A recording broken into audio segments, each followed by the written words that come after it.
afternoon and welcome to the Pickens County Board of County Commissioners regular session on Wednesday, May 26th. I'm Kelly McNicholas Curry, the chair of the board. Also in the room with me is Vice Chair Patty Clapper, Commissioner Francie Jacober, County Manager John Peacock, and other staff supporting us today. And Steve Child is joining us from home. Greg Postman has taken some time off to be with family, and I don't expect him to join us today. And so with that, let's go ahead and check in about additions and deletions to the agenda, please. Yeah, thank you. We do have one deletion to the agenda. It is item number 8 under individual consideration items, emergency ordinance and resolution. It's a resolution of the Board of County Commissioners authorizing the BOCC to enter into an intergovernmental agreement with USDA Forest Service, White River National Forest for 2021 operating plan. Apparently the Sheriff's Department is having some additional conversations about alternatives. I don't know much more than that. Okay, I'll take a motion to amend the agenda, please. So moved. Thank you, Patty. May I have a second, please? I'll second. Thanks, Francie. All in favor of amending the agenda, please say aye. Aye. Aye. Aye. Great, thank you. Okay, and now we will move on to public comment. This is the period for members of the public to address the board about items that are not on the agenda today. So the items under land use public hearings, most of those we will have public hearings on later, if that is what you're calling in for. Otherwise, if you wish to address the board on some other item that we don't have posted today, please go ahead and raise your hand or press *9 to raise your hand, and we will recognize you.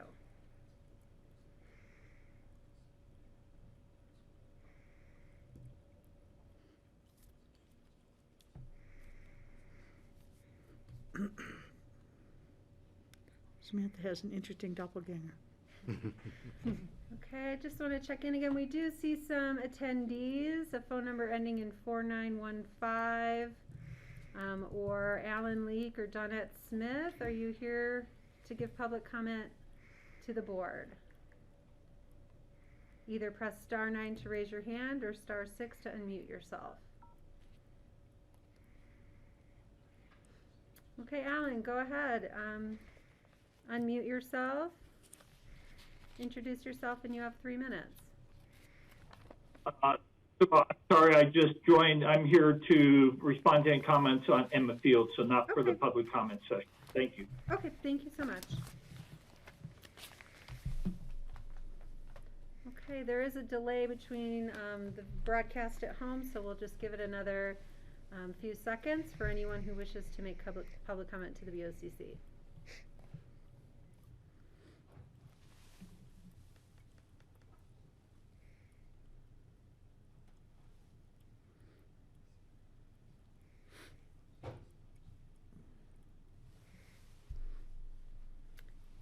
Steve, did you have a question before I close public comment? Yes, I don't believe we were going to open the public comment during the Emma Fields. If I'm not mistaken, didn't we close it permanently last meeting? Yes. In which case we should get Alan Leak to he could make comments about it right now, I believe, but he won't be able to later.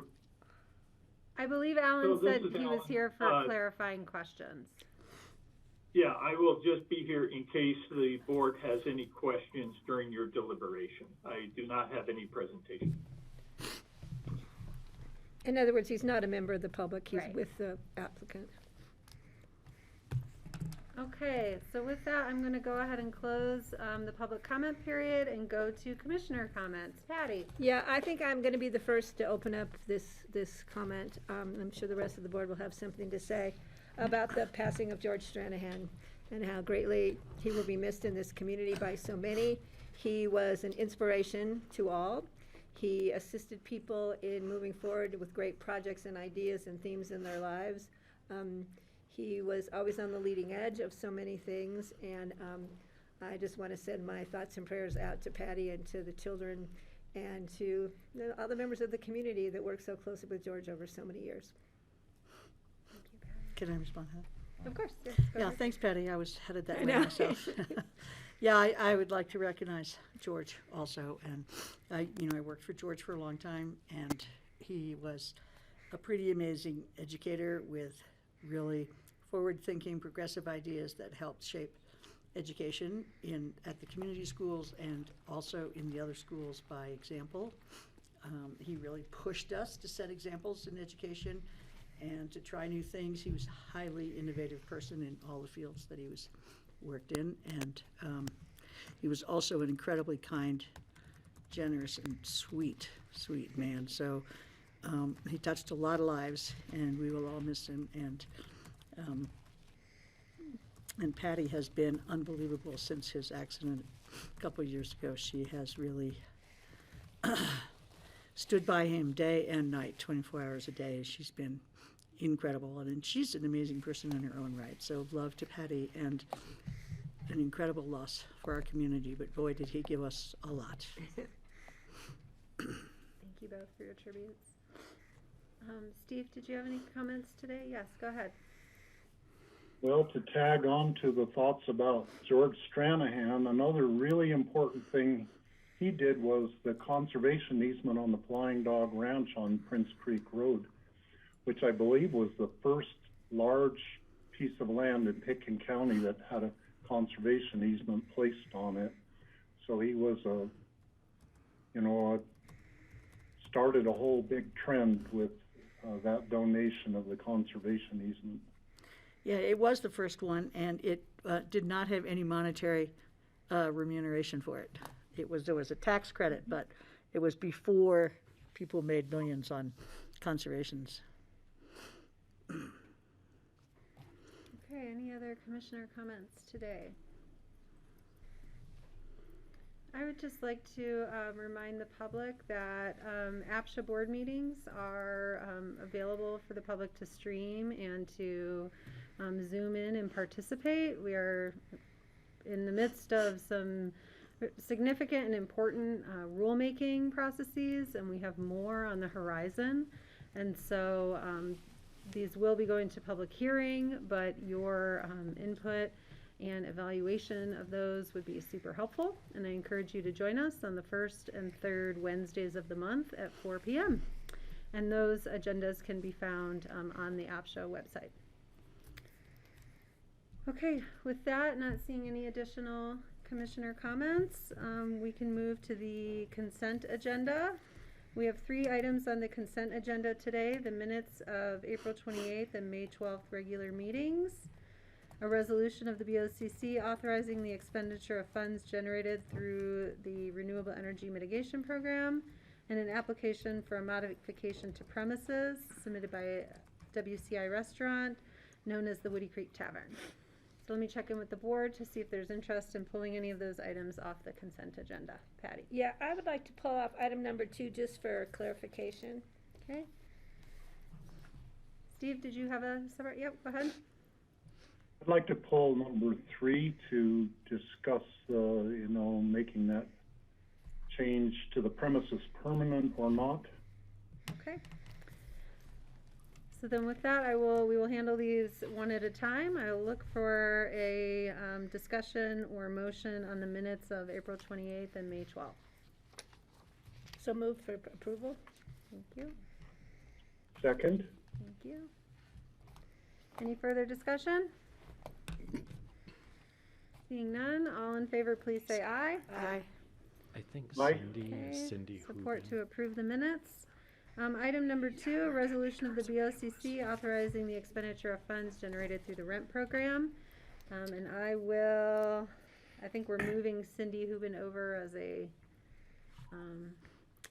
panelist, so give us just a moment, and Cindy will ask you to just present this item.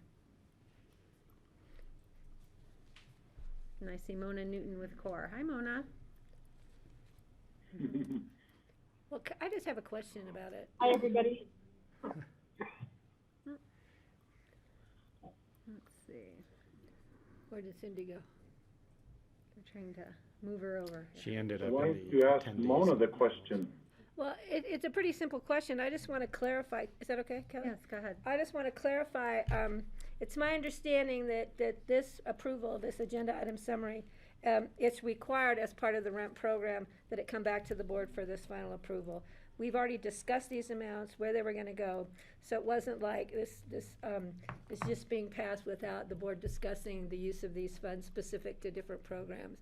So I just wanna make that clear to the public, that this is a requirement of the REMP program, therefore it's coming back to the board today for approval, as defined by the funding amounts that are listed on the agenda item summary. And I believe that's correct. Yeah. Okay. Mona thank say you. yes. And Yes, I am. Thank That's you, Mona. correct. Okay. So that's really was my only question, just to clarify that so the public knows that we have discussed this way back. This Yeah, is now coming back to us. Yeah, Patty, you're correct. The funds were appropriated during the budget Budget. process, and then this is clarifying the specifics on those. Perfect. Okay, that was my only question. Thank you. Okay. Cindy, anything to add? No, you covered it. I'm so sorry. It took me a minute to get on as a panelist, but no, I think you've got it. Great, thank you. Okay. Thank Any other questions from board members? Steve?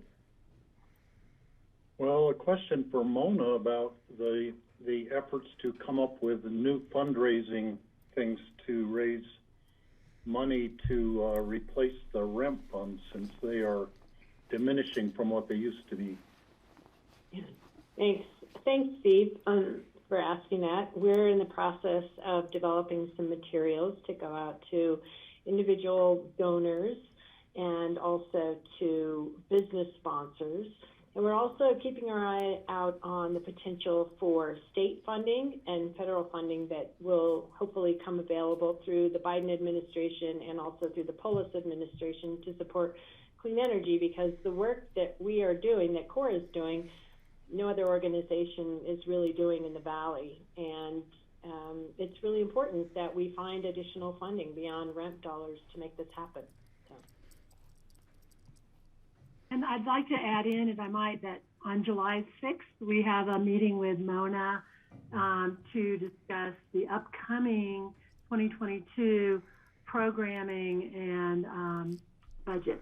So Steve and others will look forward to presenting that. Okay. There are no other questions or comments from the board. I'll look for a motion to approve the resolution. I'll make a motion to approve. I'll second. Thank you. Second? Francie beat you to it, Steve. It has Any to further travel all the comment? way from Snowmass when you do it. Yeah, you gotta be here. I still think we need like buzzers, you know? That Jeopardy? Any further discussion? Seeing none, all in favor, please say aye. Aye. Aye. Aye. Thank you. All right, look forward to our conversation on July 6th, Mona. Take care. Thank you. Thanks, Cindy. All right, the next item is an application for a modification to premises of a liquor license boundary extension submitted by WCI Restaurant LLC, known as Woody Creek Tavern. And Jeanette Jones is here with us to present, please. Hi, Jeanette. Hi everyone. Thank you, Kelly. Jeanette Jones, administration, also clerk to the board, who is the liquor licensing authority for Pitkin County. WCT Restaurant LLC has submitted a permit application and reported changes to modify the premises of the tavern to include an extended dining area and patio. If the board will recall, last May, the state of Department of Revenue Liquor Enforcement implemented temporary legislation which allowed a licensee to submit an application for a temporary modification of premises to allow a change in the boundary, and this is related to the COVID requirements. On February 10th, 2021, WCT Restaurant came before the board for approval of an application for a transfer of liquor license from Kevin Wilson. I'm sorry, I'm going to back up a little bit. that temporary modification of premises, Kevin Wilson did apply and he received that from the commissioners. So now WCT Restaurant is the owner of the Woody Creek Tavern. They would like to extend that temporary to a permanent extension to allow additional serving on the patio and in an additional room. Just basically extend their dining room, extend the patio to a permanent status. And that's what we're bringing forward to the board today for approval or for consideration. And I believe Samantha is here and maybe Mitch with the Woody Creek Tavern, WCT Restaurant. If you have any questions for them, I'm sure they'll be happy to respond as well. Okay. Questions for Jeanette? Steve, and then Patty.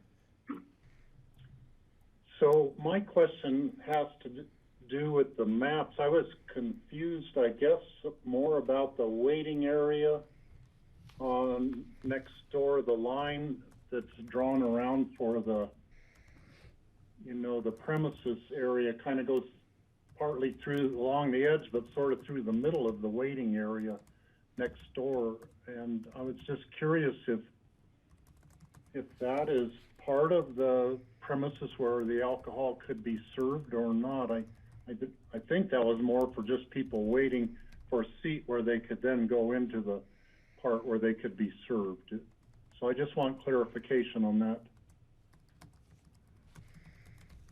Yeah, so what it has been through COVID on the outside is, so there's the Woody Creek Tavern building, then there's the old post office, the original Woody Creek Tavern post office, which is part of the Woody Creek Tavern, part of what we purchased, but it's kind of like an annex and sort of a dead space that, wasn't really covered by it, and it's, kind of sat there mostly empty, kind of sometimes people had tables, and the patio, the additional patio is right in front of that post office area. So it is all part of the Woody Creek property that we purchased.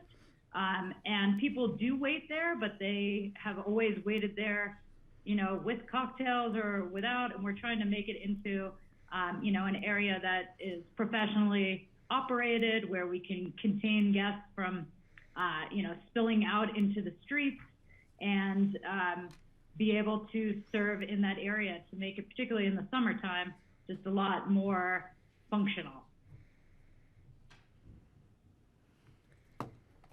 So it looks to me like the line is drawn in the wrong place on the third Exhibit C is what you want to make permanent, and the line kind of goes through the middle of the dining area and the extra patio. And it seems like the line should go around that whole thing from what you've described. Steve, excuse me, it's the outer line. Not that inner line is a little deceiving. That was the current boundary, but if you look over, and that whole outer line will be the boundary of the proposed new extension. So the inner line is not a wall? Yeah, there is a No. wall there. Just the straight lines are the walls, right? The really straight lines. Yeah, and then next door to that is the fly fishing shop. So our liquor license line and our property line ends right before the fly fishing shop. Is that clear, Steve, for you? Okay. So just to be clear then, the dining area and the patio on the right side of the picture are part of the premises, and the outdoor area and the patio outdoors in front of your front door is also will be made permanent instead of just a temporary thing. So everything then that you own there will be on the premises for serving alcohol. Am I understanding that correct then? Yes, I mean, it makes sense to have the whole area. If somebody steps over an imaginary line with a cocktail, it's all one space, so it just makes sense that it's all, licensed appropriately. Okay, thanks for that clarification. Patty? Yeah, my question is, I'm supportive of this. I think it's better to have a place for people to go than to worry about them being on the roadway. When you get busy, I think having additional space is perfect. My question is, and maybe to Jeanette, that I know this is the liquor license approval, but do they need a additional form of land use approval to expand their services into a more space? Isn't that something that should come through additional square footage based on restaurants to the community, for the community development? Yes, and there was a referral, thank you, Patty, for that. There was a referral sent to community development.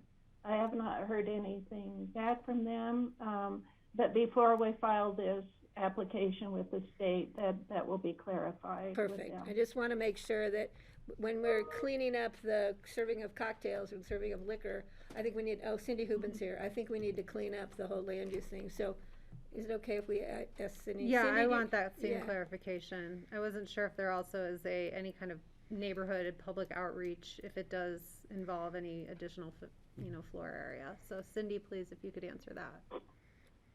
Yeah, we will need to look at that. I just texted Suzanne Wolf. I wasn't sure if she had responded to Jeanette. I know we're backed up, but we will take a look at it and work with Samantha and everyone before that's finally approved. Okay, thank you. I just want, if we're gonna clean it up, let's clean it all up and make sure you guys are ready to go. Thank you, Cindy. Thank you. Thank you. Okay, any further questions for staff or the applicant? Okay. I will look for a motion from the board then, please. I'll make a motion to approve the application for a modification to premises liquor license boundary extension submitted by the Woody Creek Tavern, now known as the WCI Restaurant. Thank you. I will second. Thank you. Okay, all in favor, please say aye. Aye. Aye. Thank you, thanks, guys. Aye. Thank you very much. All right, look forward to you. seeing ya down there. Good luck this season. Thank you. Okay. All right, moving on to individual consideration items. This is a first reading, which is set for public hearing on June 9th. We have a resolution of the BOCC amending resolution 79-2019, endorsing the declaration of a climate emergency and requesting regional collaboration to counter climate change and preserve a flourishing environment.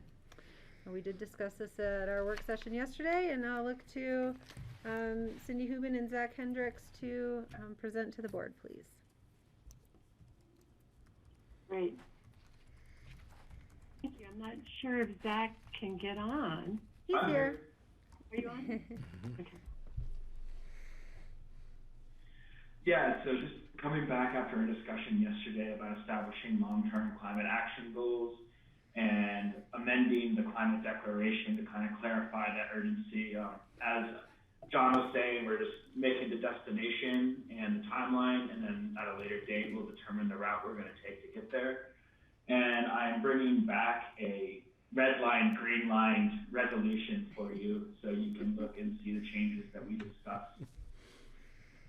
It's a Christmas resolution. So the original resolution is remaining the same for the majority. It's just that after the initial declaration of a climate emergency, we have an amended section establishing the long-term goals here. And in red is what I came to you yesterday with, and then in the green are the changes that I believe I was asked to make. And just let me know if you're having any trouble reading that or seeing that. I don't see any red or green. Good. I do on the thing, but not on my computer. I see it on this, I see your copy, but the one we Yeah, have. the agenda wouldn't have been, the Okay. packet wouldn't have Yeah. been updated. Okay, great, thank you.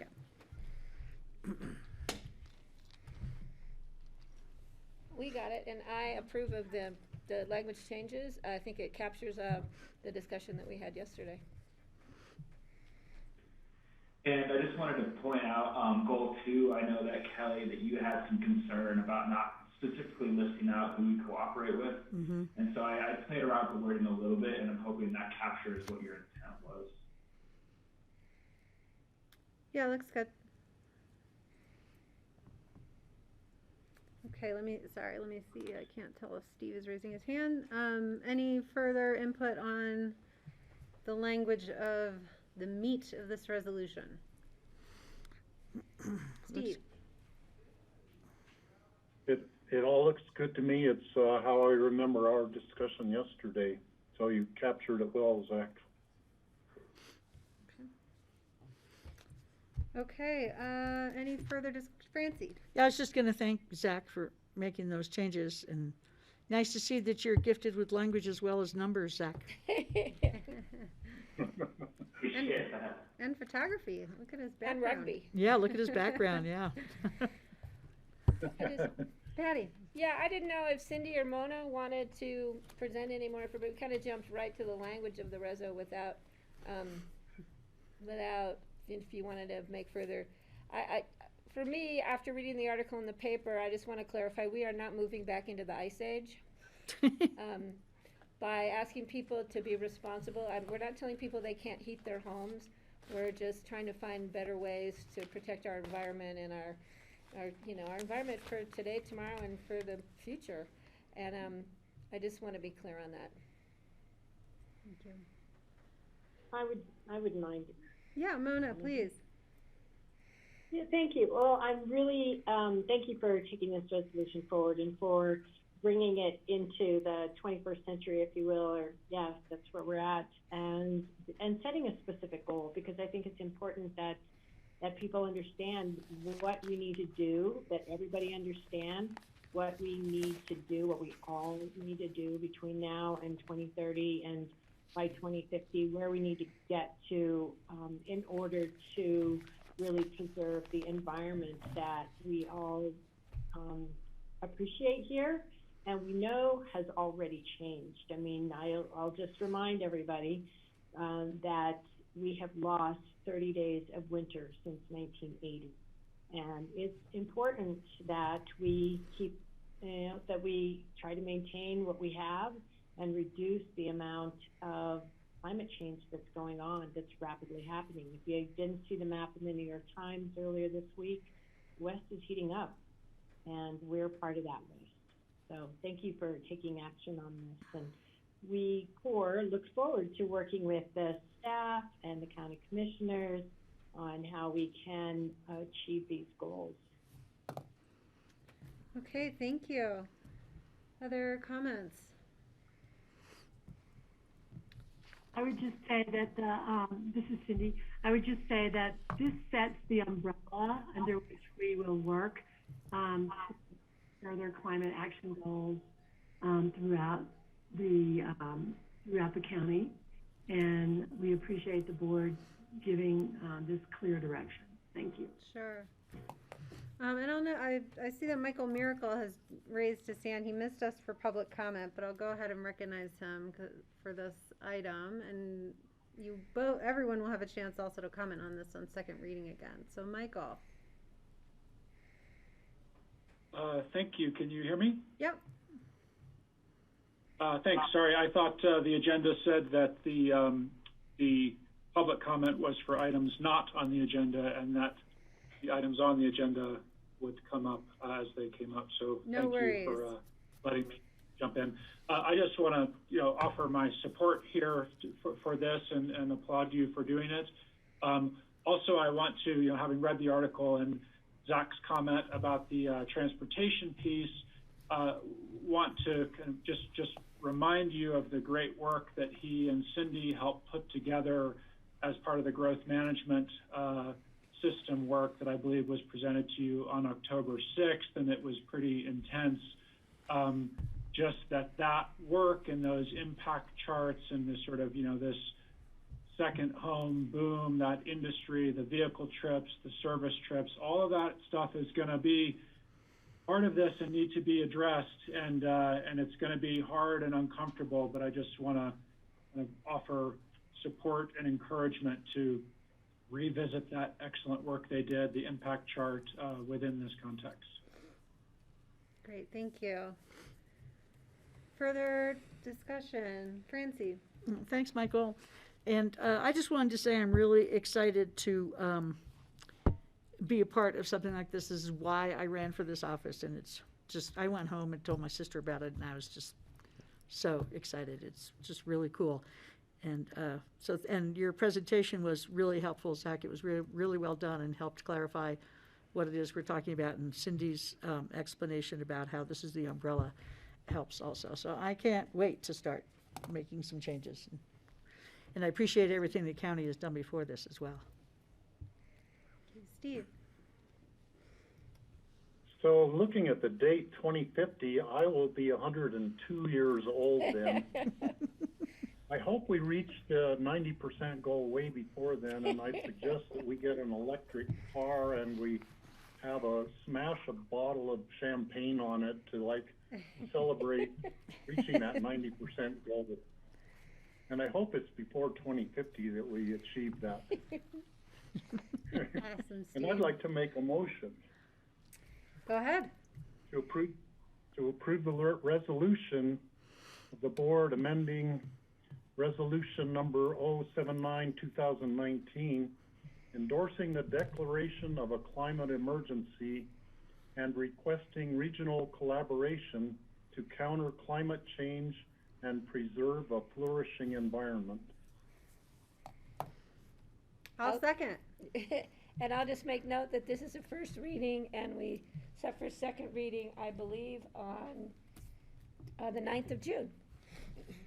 And I will just comment, you know, whatever it is that gets you feeling inspired, whether it's the loss of your favorite beach or the loss of coffee being able to be grown, or, you know, some of the evidence Zach presented about the trajectory that we're on may mean that my children will not be able to ski in their hometown, you know, later on in their lives. Whatever it is that sort of perks your ears up a little bit to make it real for you, because I think everyone's decisions in the coming years are going to be through a climate lens. And I'm anxious, as is Francie, to make further progress on these goals, and I look forward to it. I think that we can retain our quality of life and still achieve a cleaner, greener world. So with that, I will call the question. All in favor, please say aye. Aye. Aye. Thanks, Aye. guys. Thanks, Zach. Thank you. Okay, we're moving on to second readings and public hearings. Item number 5, a resolution of the BOCC approving the chair to sign the revised elected official transportation committee intergovernmental agreement. And we have our transportation administrator, David Pesnichuk, joining us, so we'll give him a moment to get set up.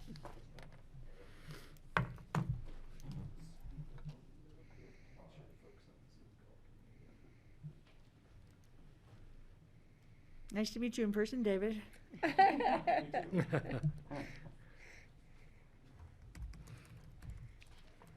All right, David, whenever you're ready. All right. Well, I am David Pesnichuk, Regional Transportation Administrator for the Elected Officials Transportation Committee.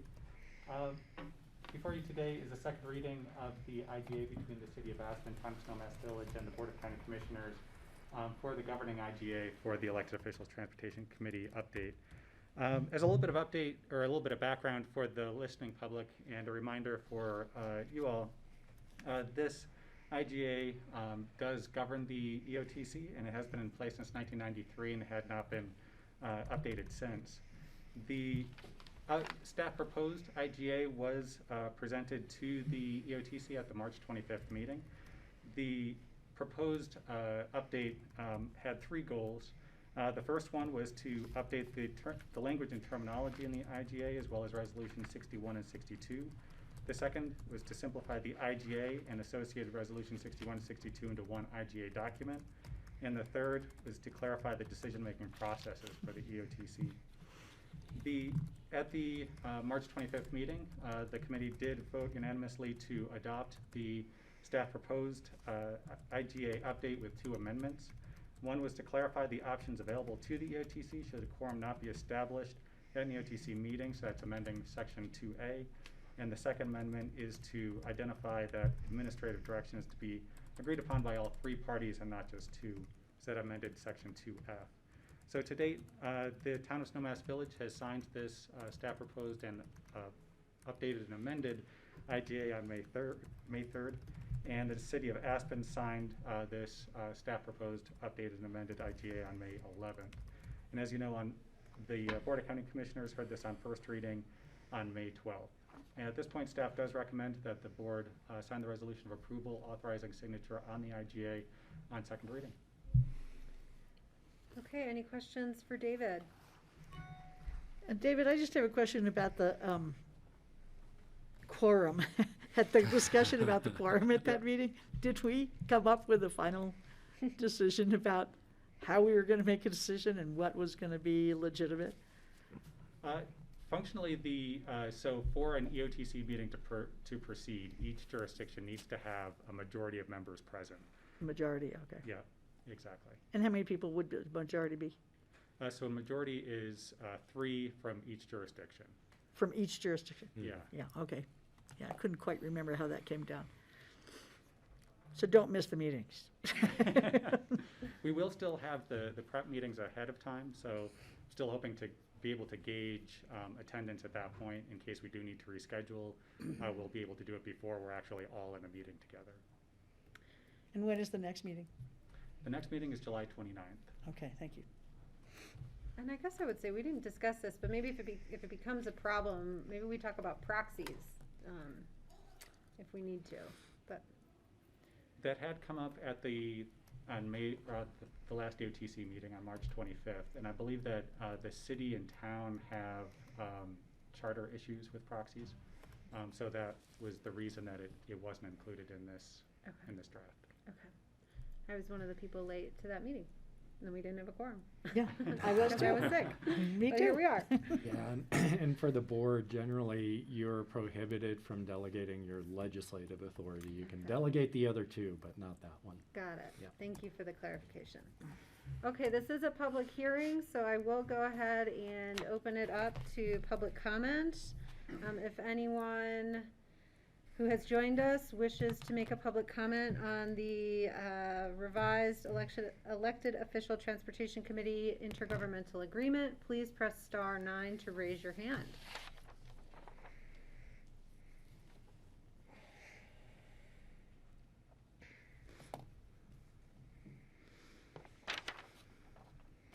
Okay, I'll give it a few more seconds before I close the public hearing on this item.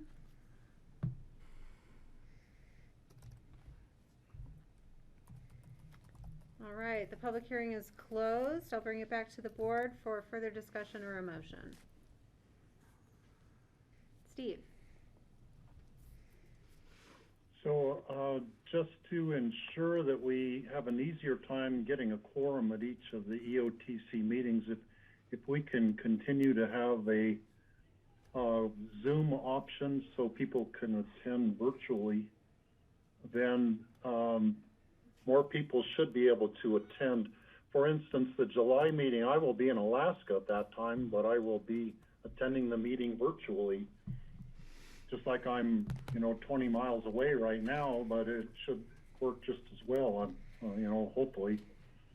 And going into the future, so many times there will be people not at the meeting. They figure the EOTC meeting is one they can skip for some other reason that's maybe not a good enough reason, but I think continuing having the Zoom option really eliminates some of the excuses people have for not being there.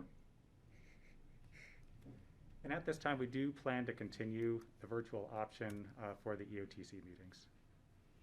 Great, thank you. Any further discussion, or I'll look for a motion from the board? So I'll move to approve the resolution approving the chair to sign the revised elected official transportation committee intergovernmental agreement. Steve? I'll second. Thank you. Any Thanks, further Dan. discussion? Okay, seeing none, all in favor, please say aye. Aye. Aye. Aye. And it's nice to see you in the room. You too. Nice Thank to you. see you, David. Yeah, take care. All right, moving on to item number 6, an ordinance of the BOCC authorizing the sale of property located at 104 Devon Court in BOCC. This is also a second reading and public hearing, and I will look, Rich Englehart, are you presenting today? Hi, Rich. Hi, Kelly and board members. I'm having a little instability with my internet, so on the next two that I'm presenting, if I pop off, certainly County Manager Peacock is familiar with this one, and I believe there's some staff in the room for the next one. So, but with that, this is a second reading on Devon Court. I'm going to Sally sorry. Shipman, I believe. Yeah, she's on as a attendee. We have to move her over. Yes, please. Thank you. Yep. Hey, sorry, Rich. Thank you. No, Sally, I should mention that right off. Good, thank you, Kelly. During our first reading, we had talked about the fact that staff had gotten together with Sally and assessed this particular piece of property, and it was our recommendation to the county manager that we go ahead and move this forward as a sale rather than keeping it in the housing portfolio to rent.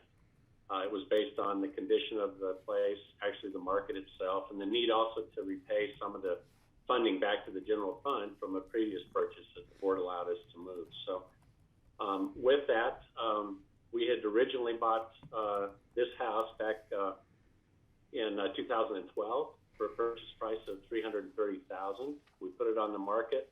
Sally did her assessment. We had an offer and an encounter. We ended up with a sales price of $676,000. It is a 3.5 or a 3-bedroom, 3.5 bath, 3-level with no garage. And we feel that the offer is fair. We think that it can go through based on this public hearing and the board's direction. So with that, unless there were other questions or Sally wants to add anything, this is a public hearing and staff's recommendations to approve it on second reading. The ordinance approving the conveyance of 104 Devon Court. And with that, I'll turn it back to you, Kelly. Okay, thank you. Sally, did you have anything additional to add? No, I don't really think I have anything additional to add after what we discussed last week, but if there's further questions, I'm happy to field them. Thank you. All right, additional questions for Sally or Rich before I open the public hearing? Okay, seeing none, if there's any members of the public that wish to comment on this ordinance authorizing the sale of 104 Devon Court in Basalt, please press *9 to raise your hand.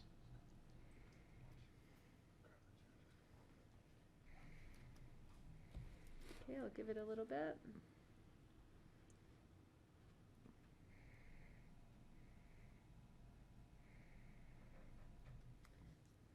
I'm going to close the public hearing and bring it back to the board for a motion or discussion. I'll make a motion to approve an ordinance of the Board of County Commissioners approving the conveyance of 104 Devon Court, Basalt, and authorizing the execution of the necessary documents. Thank you. I'll second it. Thank you, Francie. Any further discussion? Seeing none, all in favor, please say aye. Aye. Aye. I do have one question for Rich, though, Kelly. Sure. Sally, thanks for your help on this. Yes, Thanks, Patty, Sally. go ahead. Where are those elk? They're right behind me. No, this is one of the photos taken at the airport. Oh, wow. We have a gentleman that'll do photos of the day. And can you imagine flying in, looking out your window and seeing that if you've never seen elk in your life? What a beautiful view, huh? Well, I've noticed them all along Owl Creek recently, and they are stunning, and it's just so cool to see them all out there. So thank you for providing us that photo op. Okay. You're welcome. All right, take care, Sally. Bye, See you Sally. next Good to time. see you. Okay, moving on to item number 7, also a public hearing, a resolution of the BOCC establishing new ground transportation fees for the Aspen-Picken County Airport. And I see we have some staff here. Hi, gentlemen. How's it going? Doing well. We'll give Hi, you a second gentlemen. to get set up.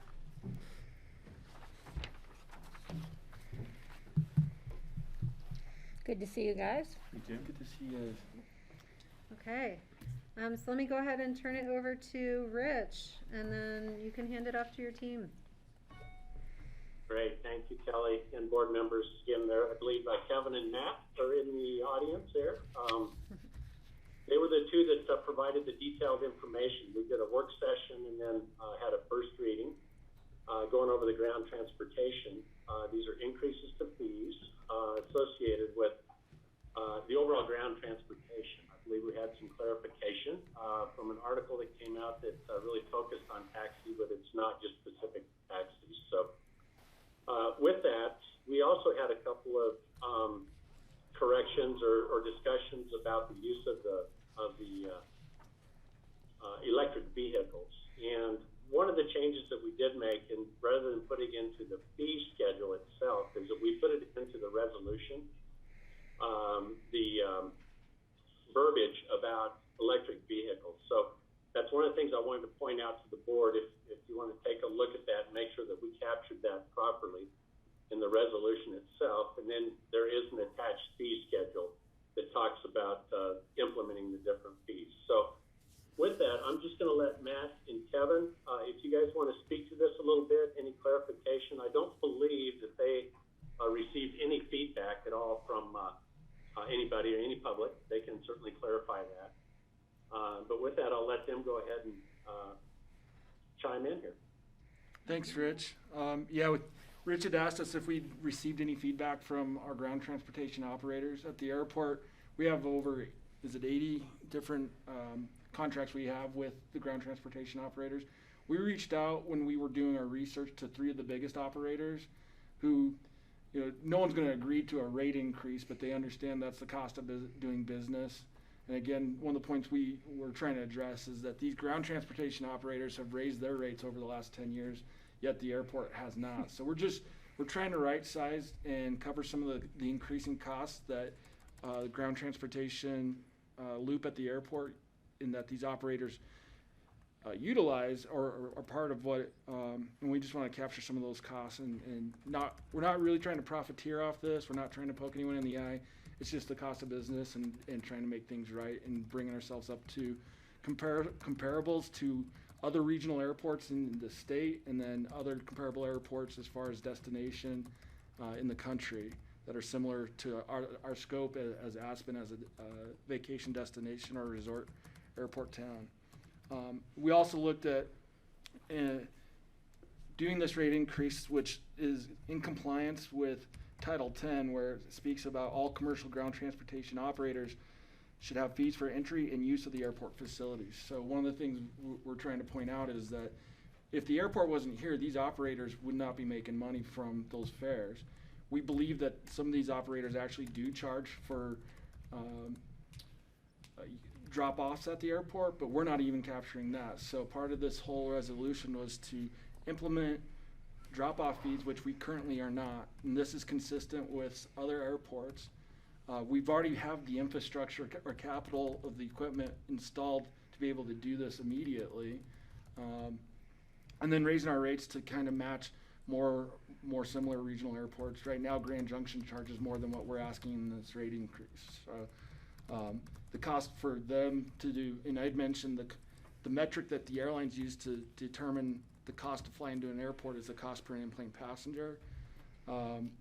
When we looked at, and I did some comparables, but like Salt Lake, for example, is about $350 per cost per in-plane passenger. That's what cost the airlines to fly a passenger in. In 2019, our cost per in-plane passenger was over $19. So we have very high costs, but we're not even close to capturing our revenue, our potential revenue stream off of that. So we look at this rate increase as a potential pass-through for the ground transportation operators, whether it's the hotels or the taxi companies that, if you can afford to fly to Aspen, another $1 or $1.50 or $2.50 for the total charge isn't going to be noticed, especially if all of our direct flights come from major hub airports, and to get to that major hub airport, you've had to pay for potentially ground transportation that has much higher rates than what we're asking for. So with that, we're here today to answer any questions that the public may have and looking for a resolution to be passed. Thank you. Thank you for your work on this. Other questions from board members? Francie? Yeah, I'm sure you saw the last time we had this meeting. I am thoroughly in favor of this.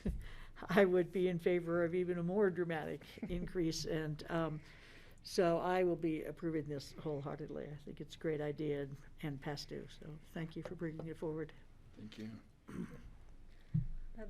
Patty? Yeah, and Rich, thanks for the clarification on the article that came out that made it look like we were just focusing on taxis. And I want to clarify, when I said I wanted to go to the higher rate, that I also added, which wasn't included in the article, that I am a user because when I fly out of the airport, it's generally before I can take the bus, because the buses don't run early enough for me to get from my house to another bus to get to the airport. So I use ground transportation other than the bus system. Generally, when I'm leaving, when I come home, I can usually catch a bus. But so I will be affected by this increase myself, and that I too think I can absorb it if I'm flying in and out of the Aspen airport. So I believe it's time for us to move forward on this, and hopefully the public will understand that we're just catching up. Okay, thank you. This is a public hearing. Oh, Rich, did you have additional info? I was just going to make sure, Kelly, before you open it up, on that second to the last whereas, that we captured the board's desire on that. I don't think there was a full consensus to include all vehicles. I believe, Steve, you had brought that up, that we consider others, but at the time, we just didn't know what that really looked like. So what we put in here, incentives will be considered for vehicles that reduce emissions, mainly electric. Other emission reducing vehicles besides electric may be considered on a case-by-case basis and subject to BOCC review and approval. Hopefully that meets the intent of the board. We'll look into those incentives. We've already started that process with Matt and Kevin.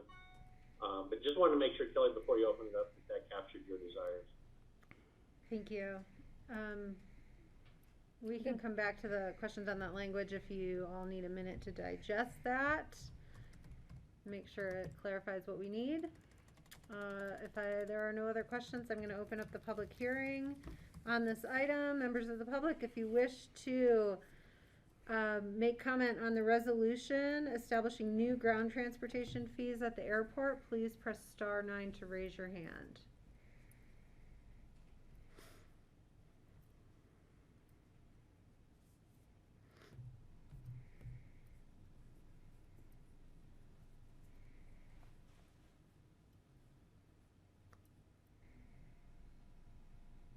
Okay, I am not seeing anyone calling in or raising their hand to comment on this item, so I will bring it back to the board. I'm closing the public hearing on that. Is the board comfortable with that additional change from first reading to second reading regarding the incentives? I am. Thank you. I'm good. Steve, is that okay? Okay. I'm good with it. I did have one question Sure. about what Patty said. So it's only going to affect you if the ground transportation companies raise their rates, right? It's just, it's a charge to them. So it may not be reflected in the public unless the ground transportation raises their rates accordingly. Yes, that's correct, and I should have clarified that. And the article kind of led people to believe that it was going to be passed over to their own pocket. So, yeah, but you're absolutely right. It's not because I'll have to pay the fee at the airport. It's I'll be paying it through another way when I get to the airport, which is through the fee of the ground transportation that I use. Yeah, okay. Thanks for clarifying that. Okay, and even though Greg isn't here, I want to thank him for identifying the incentives as a possibility for reducing rates for those companies who start to adopt greener vehicles. And with that, I will look for a motion, please. So moved. Thank you. Motion to approve. Is there a second? I'll second. Thank you, Francie. Any further discussion? Okay, seeing none, all in favor, please say aye. Aye. Thank you, guys. Okay. Thank you. Thank you, Matt, Kevin, Rich. Appreciate all your work. If you hear any concerns from the We community. will. We definitely Thank you. will. Thanks. Be safe out there. Thank Watch you, for board, those for your elk. support. Okay. Thanks for coming in, guys. Thank you. All right, we're moving quickly through our agenda today. We're down to land use items. I do want to just check in with John in the attorney's office on the next land use items, because I'm not totally clear on the ones where we should or can or can't or won't take public comment, in case there's folks that have called in because of the way that they are listed on the agenda. For example, the next item, number 9, I had closed the land use public hearing on this item and wasn't intending to reopen it. Is that still okay, even though it is listed as a land use public hearing? Yes, this is continued. The hearing is continued. The public comment has closed. Thank you. Appreciate that. And then just for any folks who have joined us for on any of the other items, I want to check in about which ones can have public comment associated with them. So number 10, I understand there might be public comment on this, so I just want to check in and see if I have the opportunity to open the public comment for number 10. Is that okay? Yes, you do. Okay. Is that the same for all the rest of them, 11, 12, and 13? Yes. Okay. All right, thank you. So anyone who's joined us or who's watching from home, eager to have a chance to weigh in. Items 10, 11, and 12, so the Meyer Ranch, the amendments to Title 8 about the agricultural building review or parks exaction, or the resolution granting an extension of the Oxenberg subdivision, or the GMQS competition scores, we'll have an opportunity for public comment. Okay, so with that, we will go to item number 9. This is a continued hearing on a resolution approving a special review use for Emma Fields LLC, federal permit for distilled spirits, operation of a distillery, activity envelope and site plan review, GMQS exemption for replacement square footage, and special review use for 2 employee housing dwelling units. And Leslie can summarize our last hearing and bring us up to speed for our deliberations today. Hi, Leslie Lamont. Hello, BOCC and staff and everybody else on Zoom. As I say in the memo, and as you said, Kelly, this is a continuation for the resolution. We ended the last meeting at 7:15 last time, and there were necessary revisions to the reso that needed to be made. So in your packet, I provided a cover memo that listed out the substantive changes to the resolution, as well as a clean copy of the resolution.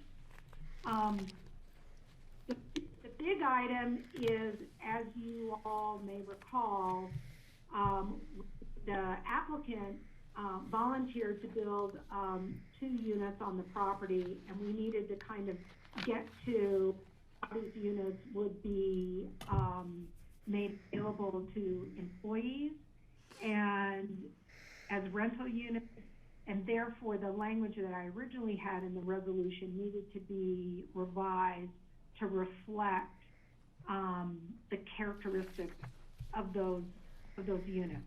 So that was the biggest change in the resolution. It went from a sale unit and a caretaker dwelling unit to 2 employee housing units.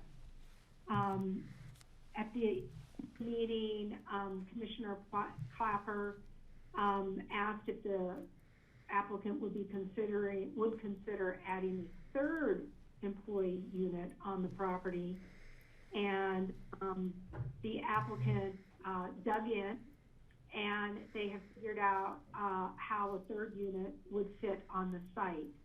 And so the resolution in your packet reflects 2 employee housing units, and if the board approves a 3rd employee housing unit, then there will be just simple changes to the resolution, change 2 employee housing dwellings to 3 employee housing dwellings.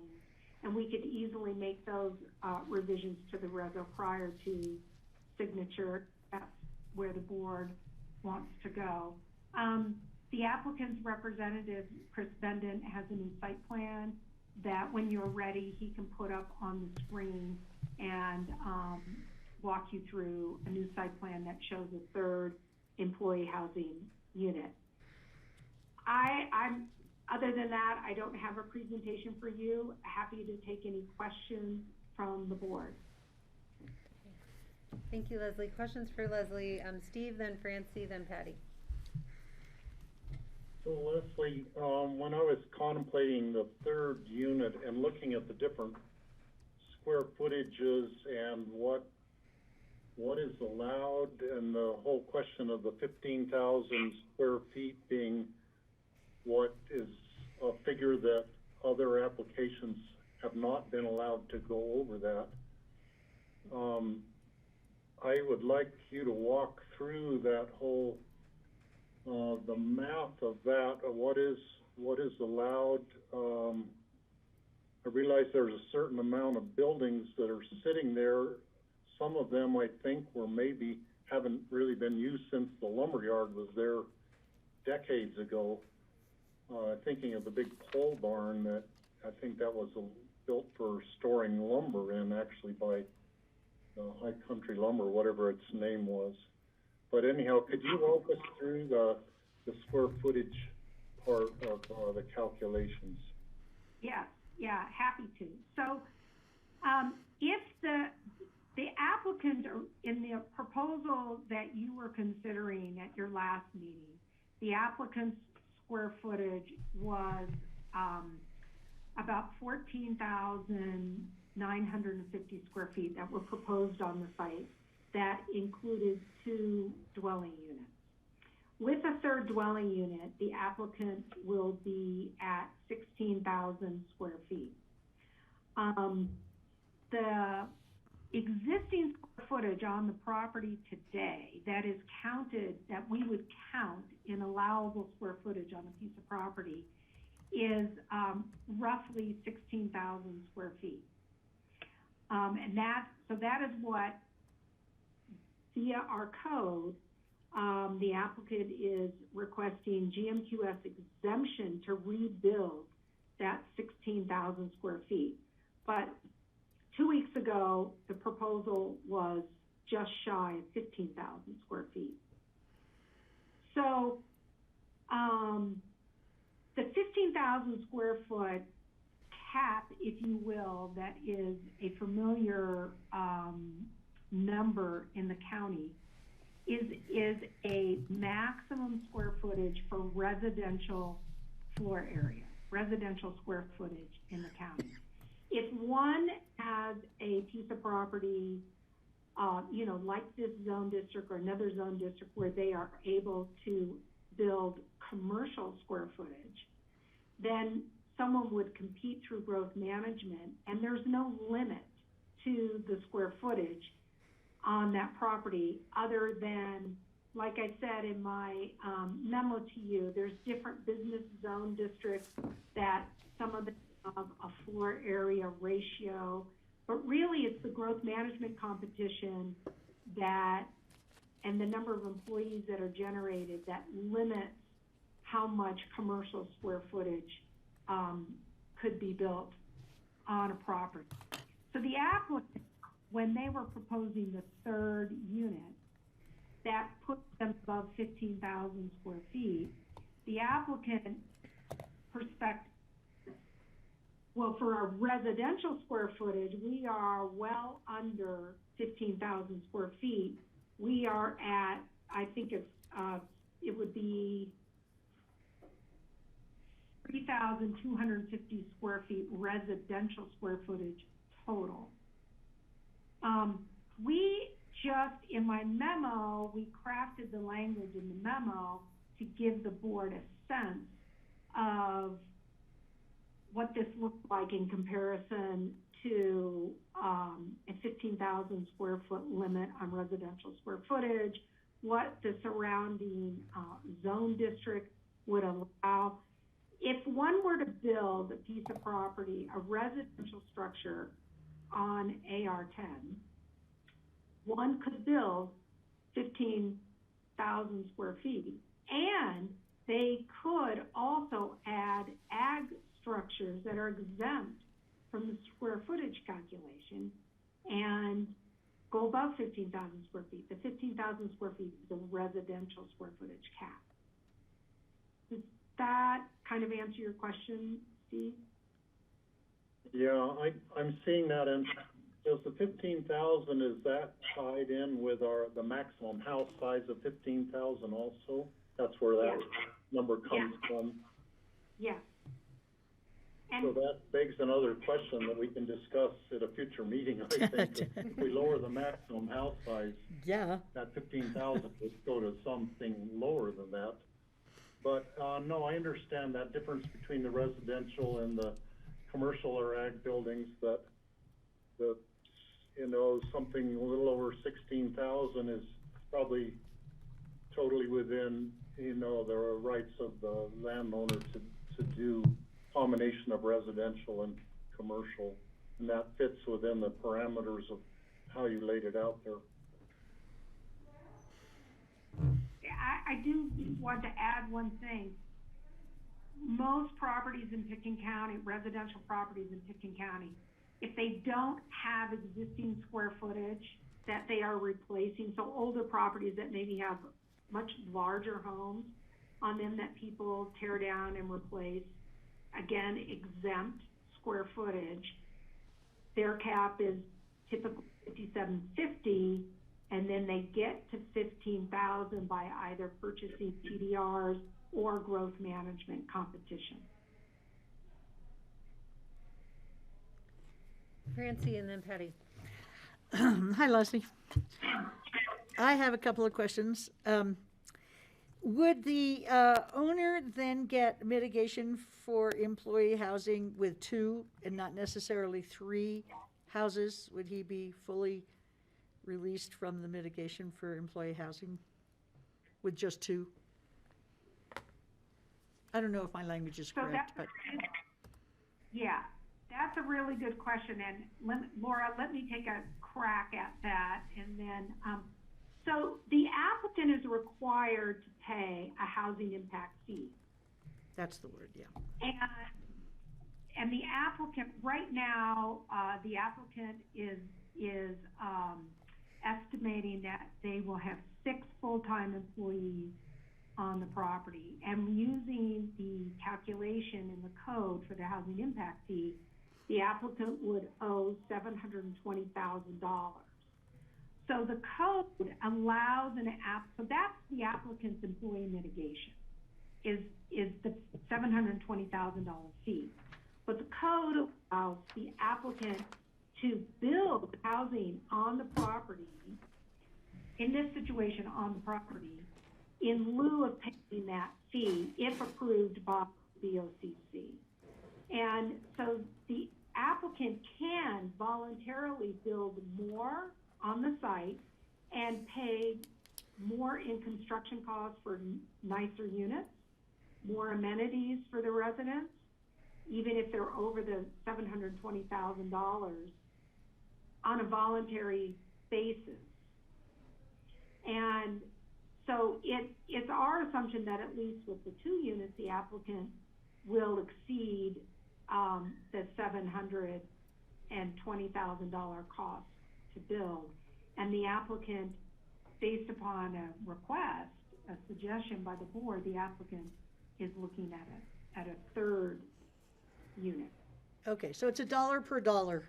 So it's, if you build $1, you get waived $1, basically, in your impact fee. Yes, but the applicant can, Okay. the applicant can voluntarily build more with BOCC approval and voluntarily pay more to build in this situation. Laura, am I expressing that? Let me walk through that really quickly with you all. So just to be totally clear, the fee, this board has the discretion to decide not to charge that fee and accept housing in lieu of that fee, be restricted employee housing. What the applicant has requested here will likely exceed the value of that fee to the extent the applicant requests to build housing in excess of that fee, that all of those costs above that fee amount would be done voluntarily. And I have language I would propose to be put into the resolution to ensure that the applicant really understands that anything above the amount of that fee is being done voluntarily any rent control being done for non-employees. If the applicant were to rent these units to some other qualified individual that meets APSHA guidelines in the future, would be totally voluntary. So to the extent that the board wants to accept housing in lieu of the fee, it has the ability to do so, but it cannot require that the applicant construct housing in a value in excess of the fee, though the applicant may do so voluntarily. Great, thank you.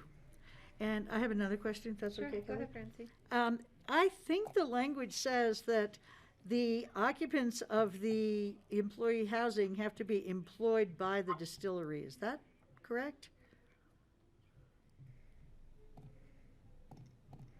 Yes, that currently the reso in your packet is that they have to be employees of the distillery or the agricultural operation that's on the property. The applicant has requested that that language be changed to continually occupied by qualified employees with priority given to employees of the distillery or on-site agricultural operation. And both Laura and I have talked with John Ely about this, and John is happy with that language as long as the resolution reflects, as well as the subsequent covenant on the property reflects, that these units are being voluntarily provided and constructed on the property. In that regard, the applicant then has the ability to fill the units with qualified employees without being distillery employees or ag operation employees. Okay, great. That's what I wanted to check on, because I just thought that what if he has really well-qualified employees, but they already have their own housing, then he would be hamstrung with that language. So, okay, great. I'm happy to see that change. Thank you very much. Thanks, Francie. Patty? Okay, thank you. I will tag on to that because that was one of my first questions. The goal is to have these units housing people. We don't want them sitting empty. So I had some different language, but I think the language that's being proposed, if acceptable by the county attorney's office, which it seems to be, is fine with me. Mine was a little more complicated, so it's glad to see that the attorneys came up with something more simplified in this case. But I have a few things, Leslie, you want me to just go through them real quick? I will. Go ahead. Yeah. Okay, on page 1 of the resolution, number 6, there's a typo. It says, the second sentence says, which for approval sand permits. I think the S is supposed to be connected to approvals, not to the and.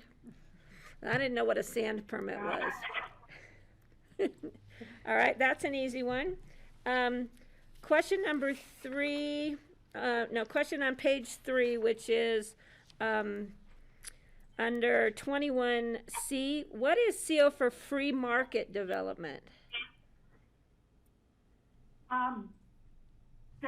The applicant has requested that we change that to just say distillery, and I was trying to distinguish between all the other development on the property and the units on the property. Okay, because that's stated again on page 9 under 21 also. Okay. And we propose changing that to distillery. Okay, perfect, because I was going, what free market? Okay, thank you for that clarification. On page 7 of the reso, under number 8, the date needs to reflect today's date, I believe. Got it. Okay, that's an easy one. And was there something, or am I getting my land use applications confused these days, about an underground water tank for fire suppression? Yes, in the site plan, there is a location for underground tanks for fire suppression. That is a request from Roaring Fork Fire and Rescue. Because I wasn't sure I found that in the conditions of approval under fires, wildfire stuff. So if it's there, I apologize for not seeing it. If it's not, I think we need to have something noticed in there about it, okay? That's an easy one too. Yeah, So. I think I missed that. Okay, So and yeah, so I think the cleanup of the conditions of approval I know Chris has some more to present to us, but so far so good as far as I'm seeing it. I really want to thank the applicant for the consideration of a third unit. As we know, we have a housing crisis. We've had it for as long as I think I've lived here, which is a long time. And I think one of the neighbors suggested that we take advantage of the opportunity to have one more unit over there. So I appreciate the applicant reaching out and doing what they could do to provide that. So thank you. And I know Chris has a lot more. Okay, I want to jump in though, because I haven't had a chance before we turn it over to. Oh, okay, I guess I'm finished. Well, you were turning it over to Chris Benden, and I'm not ready No, for no, that no, yet. I said have Chris questions has more. I wasn't turning it over to Chris. Do you have more you'd like to ask or clarify right now? No, I'm good, thanks. Okay. So I just have a question related to, back to the impact fee, because the impact fee is one of those things that's assessed at building permit, right? Pulling a building permit. So since we're sort of in the conversation related to changing how that fee is calculated in the next few weeks, I'm wondering how does that line up with, so we don't know if we're gonna take the max recommendation on the fee. You know, from what I understand from John Ely had said that could be another $500,000. Does that affect the number of units to balance that out that we would approve? You know, how does that affect sort of the voluntary language of things? So just to clarify on that, currently the fee in lieu is calculated at, I think, it's 60% of the value, right? So we're going from 1.2 to that 700 number that Leslie was referring to.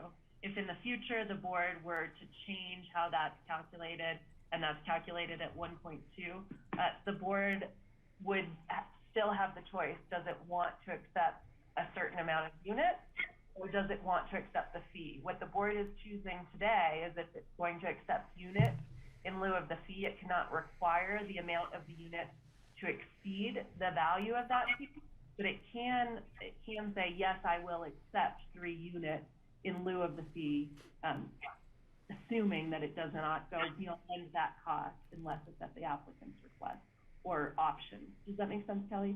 I guess so we don't need to say anything if we change the fee and it goes above what the 3 units would be valued. They would just pay that difference. Yes. Yeah, okay. Or the board can accept units in lieu of the fee. The units do not have to have the same value as Got it. The units just cannot be required to have a value more than the fee unless the applicant is willing to do that. Okay. Okay, thanks. And Francie, you had another question. Yeah, a really short one. In there, it said that if you had a third unit, it would increase the traffic.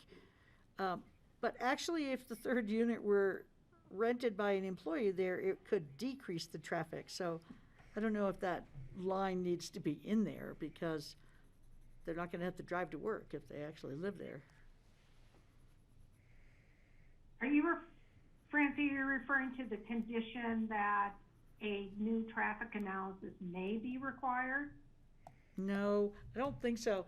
It was under the part where it talked about the effect of a third unit, and it said it could slightly increase the traffic. It wasn't specifically under the traffic thing, I don't think. I don't know exactly where it is right now, Leslie, I'm sorry. It was just in my notes. It's in my memo. Oh, it's in your memo? It's in my memo. Okay. Yeah. So what I was doing in the memo was just kind of giving the board the kind of if this, then that kind of scenarios for you to think about. Uh-huh. I think it's page 2 of the memo, item number 3. Yeah. Okay, well, it just seems to me that it's kind of a point that doesn't need to be mentioned, but if it's not part of the resolution, it doesn't matter, right? Right, it's not part of the resolution. Okay, great. Okay, any further questions for Leslie? And then I'll invite Chris Benden to present and turn it over to any of his consultants. Okay, I'm not seeing one. Hi, Chris. How are you? Nice to see you. Hi, good afternoon. Thank you, Madam Chairman, and to the board for inviting us back. Chris Benden with Benden Adams here representing the applicant for the distillery application. Also on the call is Matt Patel, the applicant. I think we just have one Matt Patel today. Mary Elizabeth Geiger is on, attorney for the applicant. And there's some other folks that I believe are also on the call if you have questions about various things. Thanks again for powering through at your last meeting. We have some very important decisions to make this month. In fact, actually later this week. So we appreciate your stamina, and you're working late at our last meeting. As Leslie mentioned, we left off prepared to go through the resolution, sort of getting late in the day, and there was a question about being able to provide a third unit. So we went back, we checked in with our neighbors about the representations of the project and what we were intending to do, and we also needed to see if it would fit on the property. And good news is that the results come back and we can do the third unit. So if you would let me, I'd like to share my screen. Please do.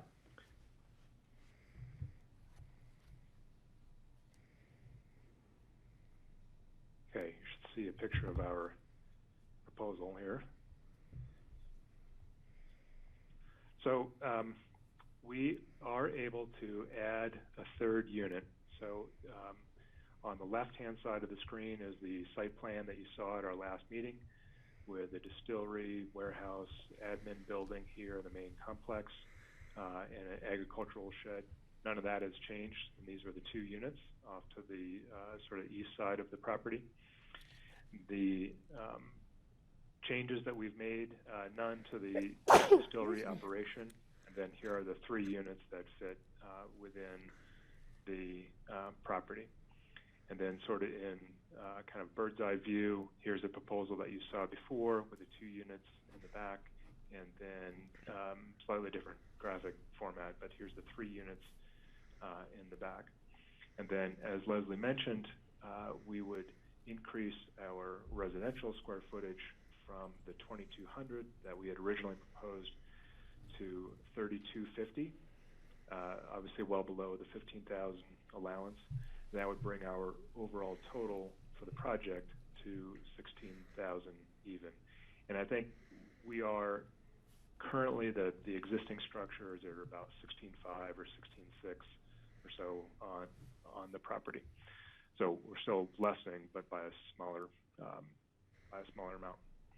So those are the changes, and we would need to provide an updated traffic report and an updated water usage report. Water usage will go up by, we estimate, 350 gallons per day, which is the residential standard.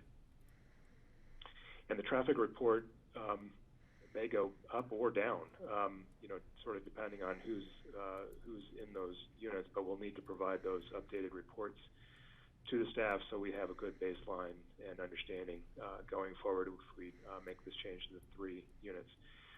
We understand that we are voluntarily providing these units, and we also expect that the costs for building these units will exceed the employee impact fee that would otherwise be due and payable. We are finding that acceptable and actually preferable to have these units on site as they will contribute to our kind of long-term viability of this project. So we understand that and certainly agree to it and happy with language if you need to add to the resolution to make that perfectly clear. But we understand we're providing these voluntarily and that our costs in constructing those units will likely exceed the payment in lieu that would otherwise be due. We do have an underground water tank on property. It's shown in the site plan. See if I can go back. It is roughly here in the site plan. Happy to clarify that if you'd like in the reso as well, but it is proposed there. We are prepared to move forward either way with either 2 units as originally proposed or the 3 units. We prefer the 3-unit plan. As I said, it sets us up for long-term success. And with that, we are happy to answer questions or show or speak to anything that we talked about previously. We do have some small changes to the resolution that we'd like to go through at the appropriate time, and we appreciate your diligent review. Okay, thanks, Chris. And I see that Mary Elizabeth has some clarification to offer, so hi. Hi, thank you. So I did submit to Leslie, unfortunately it was kind of right before the meeting, an updated letter from Alan Leak, who is also on the phone, but just wanted to enter into the record the fact that there is just that 350 gallon per day additional water usage for that one unit. And so that letter, Jeanette has it. I think she may have distributed it to you, but then that is part. Just wanted to make sure that you guys had all that information as to what the quote impact of the third unit might be. So that's really it, and it doesn't change the analysis that Alan had already provided to you guys, and as was presented at the last meeting, as far as impacts on the Roaring Fork River, the alluvium, or other wells. Thank you. Okay, any other questions? Steve? I'm wondering if the Kester ditch water that is being brought onto the site could potentially help replenish the groundwater in there and replenish, keep everybody's wells up at a relatively high level. However, I don't know what your plans are for delivering the water there in a pipe or in an open ditch. Is the pond going to be lined, or would water be able to seep into the ground from the pond? Those kind of questions. I realize there probably won't be a lot of ground recharge from the irrigation of plants in the 4-acre field, because that's probably going to be a drip or a sprinkler system without much water going deep into the ground from that. But what are your plans for the pond and the ditch? Sure. First, I believe Alan's report does talk about this, and he did mention it back on May 12th, but there will be groundwater recharge, from that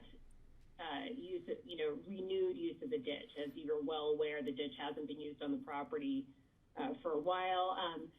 So the intent, though, is to not do flood irrigation. Obviously, we will be doing some sort of sprinkler or drip. I don't think that system's been fully designed yet, because we don't know exactly what crop is going to be put in there.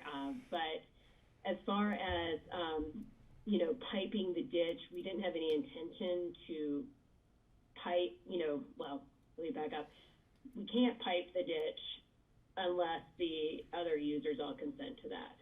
So right now the plan would be to rehabilitate. There's a lateral to the property. And I'm not sure the pond that you're talking about, the only pond we'd be doing, if any, would be irrigation control. So it's not going to be a pond that's actually lined and filled, continually kept full. It would only be used to assist with that irrigation. So I think that's an excellent point, and that's in Alan's report, is that this actually should keep that groundwater level higher with those irrigation return flows. Okay, and the pond, in my mind, the pond might be real tiny, but just a place to pump the water for irrigating the field out of a small pond. It wouldn't be an aesthetic pond, it would be a functional pond just for irrigation. That's correct. And the state calls those irrigation control structures, when it's a pond that is continually emptied, but is just used to assist, with the pump, et cetera, to be able to use the water more efficiently. Okay, other questions for Leslie or the applicants? Okay, so with that, I think it's time for a motion, and then we can get all the the edits to the resolution down. I'll make a motion to approve a resolution approving special review use for the Emma Fields LLC federal permit for distilled spirits operation of distillery, activity envelope and site plan review, GMQS exemption for replacement square footage, and special review use for now 3 employee dwelling units. And then I do have one other question. Okay, great. Okay, so we are noting the resolution is for 3 units, which I support as well. And Patty, you have another question. Go ahead. Yeah, did we get did somebody second that? Francie did. Oh, didn't hear you, Francie. Happily. There's a question about liquor licensing permit. I know there's a federal permit. Does this applicant need to undergo a local, through the state, through Pickens County liquor license review?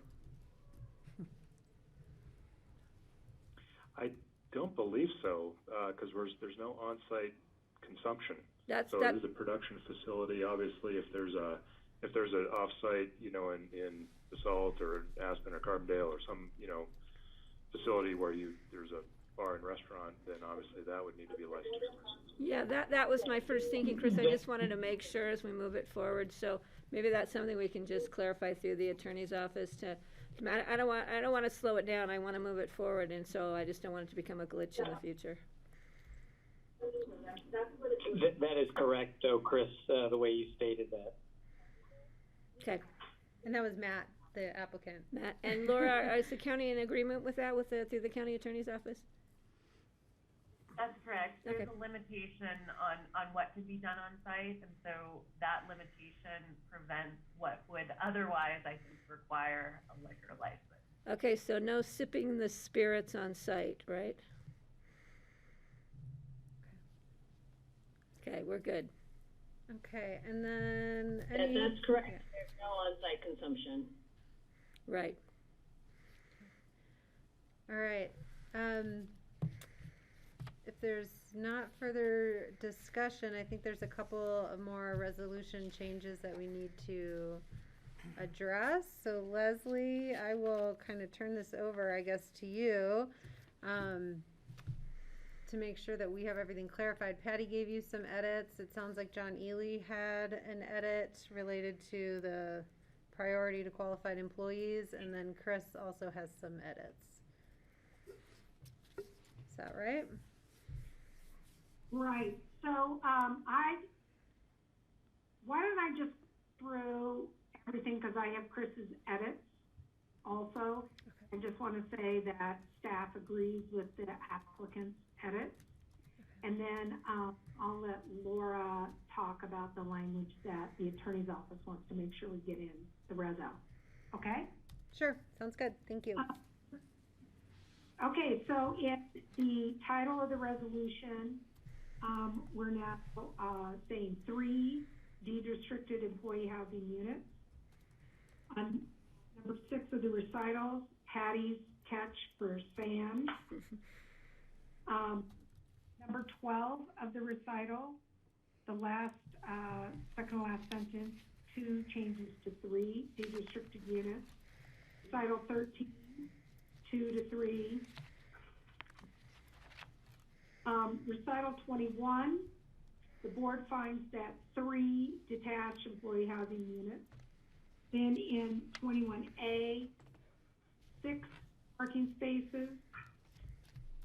C, all units shall be ready for occupancy prior to the issuance of the CO for the distillery. D, we are striking employees of the distillery or on-site agricultural operation and adding the language, continually occupied by qualified employees with priority given to employees of the distillery or on-site agricultural operation. And I would have language to add as well as this one, but I wanted to clarify that there's also modification in 21B, the proposed square footage of the 3 deed-restricted units. Oh, yeah. Thank you. And that language that you propose would go into 21F, and I'm happy to bring that up for the board to read, or I can read it out loud. It's kind of long, so it might be easier to read it on the screen. Okay, please pull it up. And since we're on that condition, that sounds good to do it now. So just to be clear, we're on recital number 21. Recitals, thank you. That this would be added in F. Okay. Applicant is not required to exceed the scheduled employee housing impact fee amount in the value of construction or restrict the rent amount of the 3 deed restricted employee housing units requested by the applicant. Applicant may voluntarily construct the requested 3 deed restricted employee housing units at a value greater than the scheduled employee housing impact fee if the construction value in excess of the scheduled employee housing impact fee amount is expended at the applicant's choice with the express understanding that the construction of the 3 deed restricted employee housing units at a value greater than the employee housing impact fee amount is not required. The applicant may voluntarily restrict the rent amount of the employee housing units occupied by qualified employees not employed by the distillery or on-site agricultural operations through deed restriction if any restriction in rent amount is made at the applicant's choice, with the express understanding that any restriction in the rental amount is not required and made voluntarily by the applicant, which I think we've had a really clear discussion on the amount of the impact fee, but I want to make sure that everybody's in understanding as well on the restriction in rental amount if it were to be rented to a non-distillery or non-agricultural operation employee. Thank you, Laura. I guess I'll just jump in. I have a question, because haven't we restricted rental amounts in other developments to, like, say something like a category 3, or you know, is the desire to not restrict the rental amount from the applicant's preference, or is that something we're limited in doing? Yeah, there is a limitation on this based on this being the applicant has no requirement to offer employee housing to non-employees, but has chosen to do so here if they're unable to find an on-site employee that wants the housing.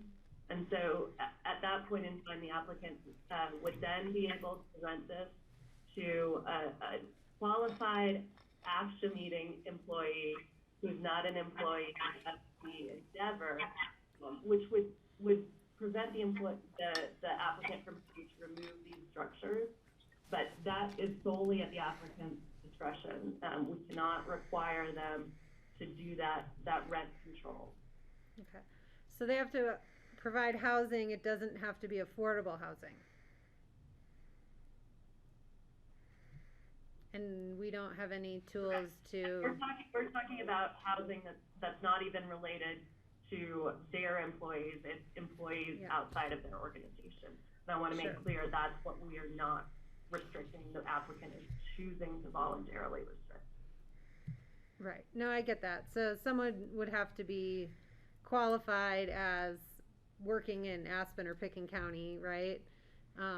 But their rent does not have to be affordable or align with any category rental rates. It's essentially like a RO type of unit. Is that correct? The applicant could, on their own accord, restrict that rent, and that could be done through a deed restriction. But the board cannot condition the continuation and rental to a non-employee on a particular amount. Why not? Rent control structure. It's expressly prohibited by the state statute. Okay. Okay, thank you. Other questions from anyone about the language Leslie had put on the screen? It really offends my run-on sentence prohibition in life, but nonetheless, the context and content makes sense. Other thoughts on that? Okay. All right, so we want to keep going. So that's 21F in the recitals.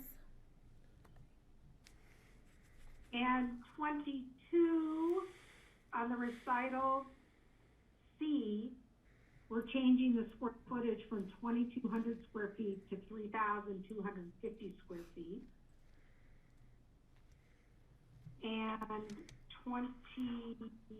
so in the now therefore be it resolved,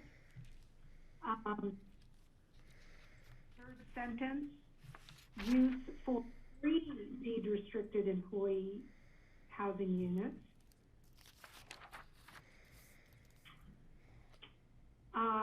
Condition number 8, I will change the date to May 26th. Thank you, Patty. Condition number 9, the applicant is proposing that we delete 9F. And that is because there's language in the resolution that requires documentation on an annual basis for water consumption, and so we don't need F in the reso. It's also because, Leslie, it's covered under 9J. It's the same language, almost Right. the same language. Then number 11, the OWTS serving the 3 housing units. Number 12, the very last phrase on that paragraph, in order controlled traffic generated on the site is being deleted.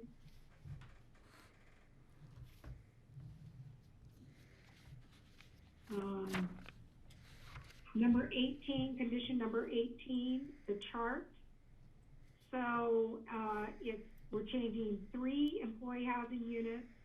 The square footage is 3,250, and then the total square footage is 16,000. Page 9, condition number 21.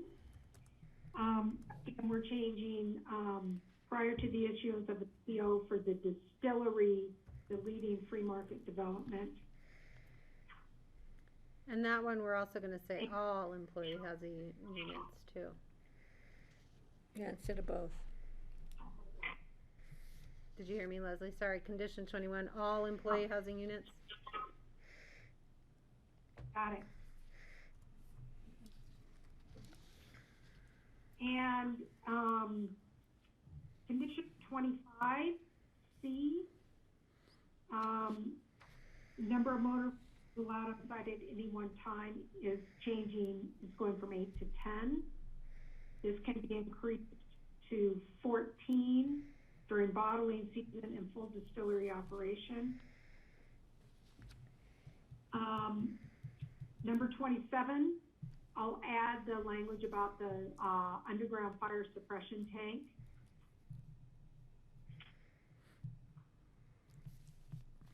And then finally, at the very end of the resolution, after approved and adopted on the 26th day of May, I need to add the standard language about the activity envelope and the site plan is vesting and will be published. That vesting language will be published and the date it will be published. And I also wanted to make sure we catch on page 4, 23I, the OWTS serving the 3 units.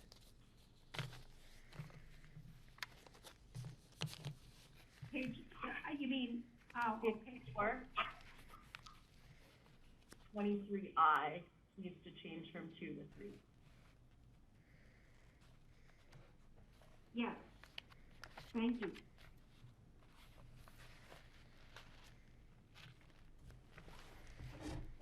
Okay. I don't see any hands. Chris, did that capture all of your requests? Go ahead. I think I have 2 that I'd like to cover. One is on the first condition, page number 6, number 1. I just want to, that's the condition that relates to representations. I want to make sure that you understand, or we can even include as language, that updated water and traffic reports reflecting 3 residential units shall be provided, and we will get those to staff. That's good. And then number 15 on page 8, we had proposed a sentence, an additional sentence on that condition, stating employee housing impact fees shall be waived to the extent costs for constructing on-site employee dwelling units equal or exceed the calculated housing impact fee. Does that sound good, Laura? That's fine by the attorney's office. Okay, thank you. And that was it. Okay, and then Mary Elizabeth, I see your hand. I just wanted to clarify really quickly that, I mean, we have provided that updated water report. So, Laura, if you're okay with it, just saying that the water has already been provided. Yes, I am. Okay, thank you. All right, board members, any questions or other requested language changes? Okay, I'm seeing none. We have a motion and a second. Any further discussion? Steve? I am going to vote against this project because I don't believe that this land in a residential neighborhood is appropriate for putting a distillery there. I don't think it was appropriate when the lumberyard was put in the middle of an irrigated ag field years ago. Going clear back then, it was a mistake to put any commercial things on that location. This property is detached from the commercial things that are further down the highway, closer to Basalt. This is an isolated parcel that is surrounded by residential and agricultural land. And to me, it's just not appropriate to have a commercial enterprise there. It's appropriate to have an agricultural enterprise. I'm really pleased to see that the project is planned to start irrigating the 4 acres of the field again and put it back into ag production. I think the site is also very appropriate for putting in some, the housing units. I don't think it's appropriate for building a distillery there, so that's why I'm going to vote against it. The distillery is going to rely on shipping grain in from other locations. And even though this project, what is being built on site, is going to be very energy efficient, and I commend the applicant for that. Shipping the grain in from long distances away, to me, is not at all energy efficient. And so I'm going to vote against the project. I will reiterate what I said at the previous meeting, that this is really an awesome project. There's lots of really good points about it. I think it should just be built in a different location than where it's being proposed here. Thank you. Thank you, Steve. Any other comments from the board? Okay, I'll go ahead and call the question. I will ask all in favor, please say aye. Aye. Aye. Okay, Francie, Patty, and I. All opposed, please say nay. Nay. Thank you, Steve. Okay, best of luck, everyone, and thank you for bringing this back for our detailed consideration so we get it right. Thank you, Chris. Thank you to the board for considering this on behalf of the entire team. Thank you. Yeah, thank you, guys. Congratulations. Okay, I just want to check in with board members. Would anyone like a break before we move on? I think so. Francie, you haven't had lunch. Do you need a longer? Do you need How did you know I 15 hadn't had minutes? lunch? You said so. Would you like 15 minutes? No, I didn't bring any 10? lunch. I'll just go All right, till. we'll take a 10-minute break until 2 o'clock, and then we'll come back on the Meyer Ranch application. Thank you.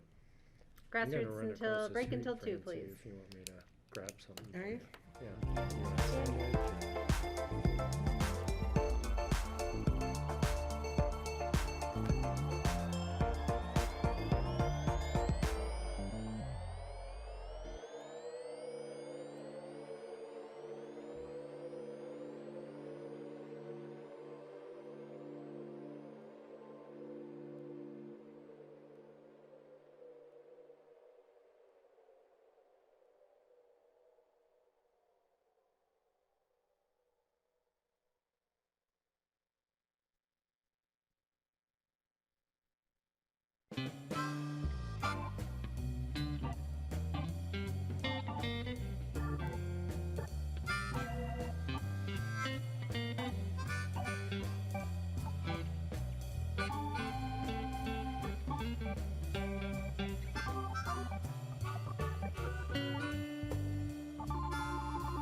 Okay, welcome back everyone to the Pickens County Board of County Commissioners regular session on Wednesday, May 26th.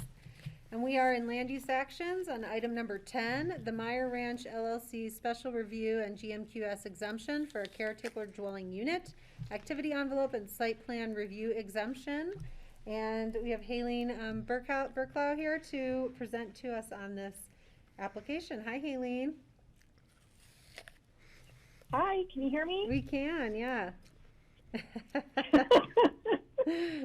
All right. So hello, BOCC, hello, staff, and hello, public. Just wanted to say hello. Good to see you, and glad you can hear me this time. So just wanted to start off with a short presentation that I have for the also known as Meyer Ranch for 23655 Two Rivers Road. Let me share my screen. Hold on one second. I can get it there.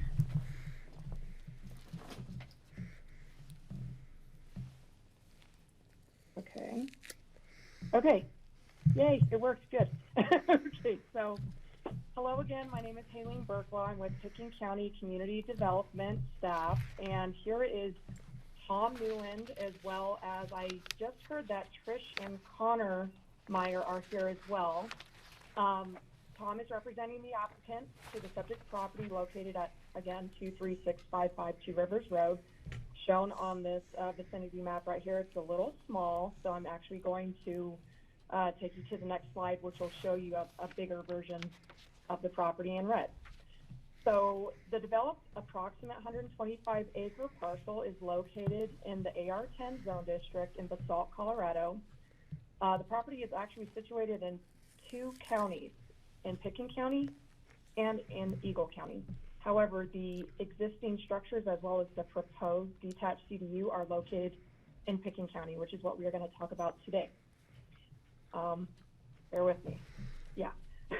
Okay, we have so time. Take I know your it's time. a little small, but I'm going to try to. Okay. I know I'm getting a little less.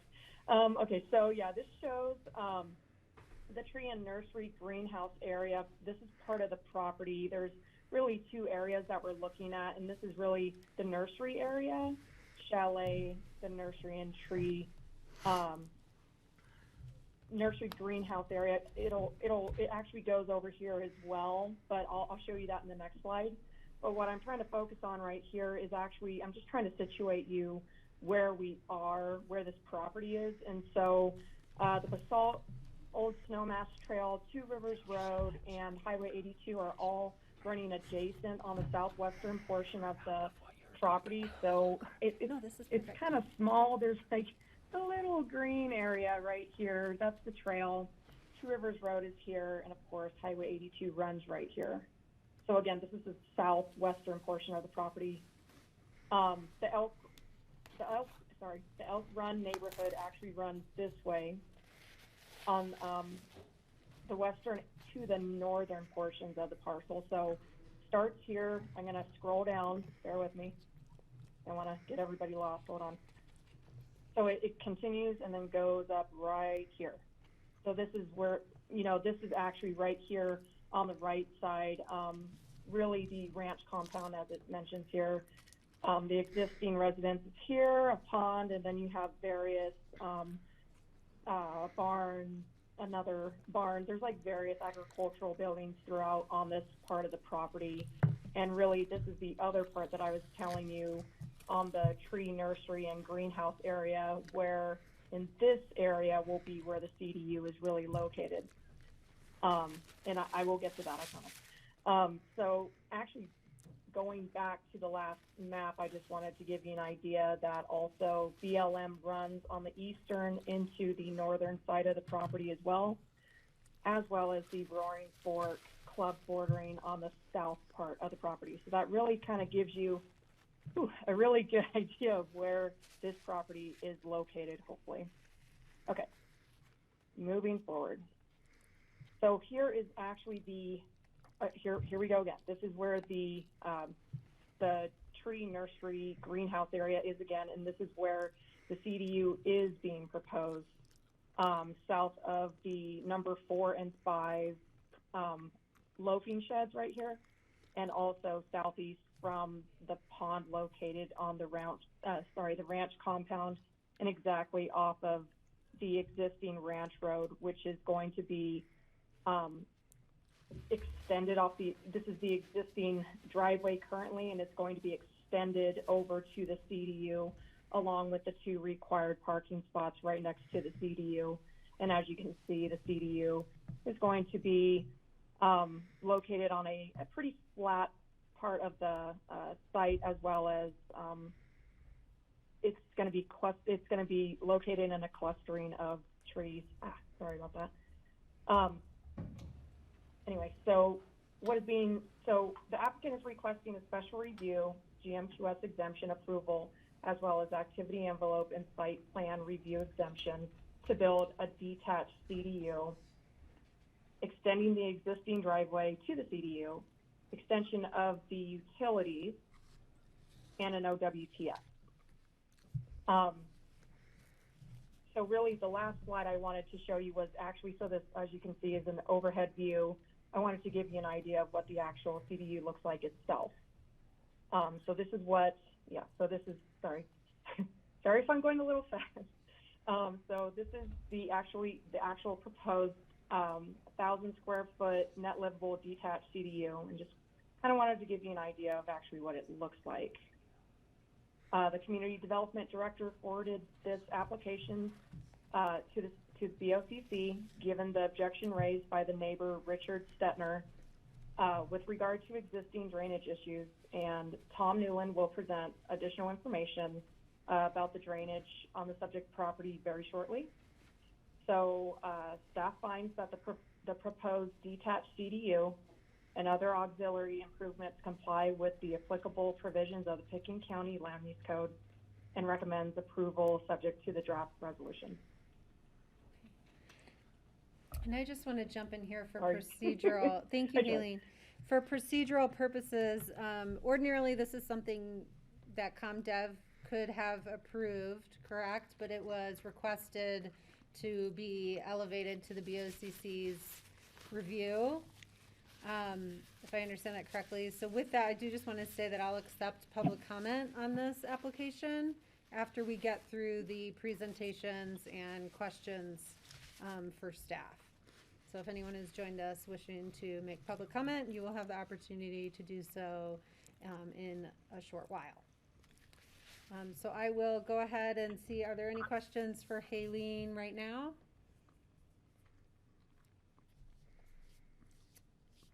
Okay, seeing none. Tom, if you would like to present, please do so. Nice to see you, Tom Newland. Yes, thank you very much. I'm going to try to bring up a short presentation that I have here. Just a second, I'm sorry. Which one is it? Excuse me, I'm sorry. Here, just a sec. Screen one. Oh, okay, I got it. Oh, I'm sorry, I pressed the wrong button. No worries. Just a minute here.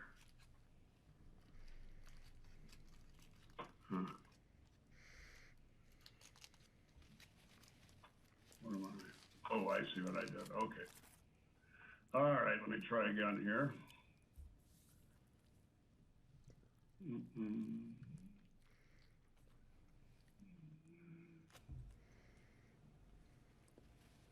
There we go.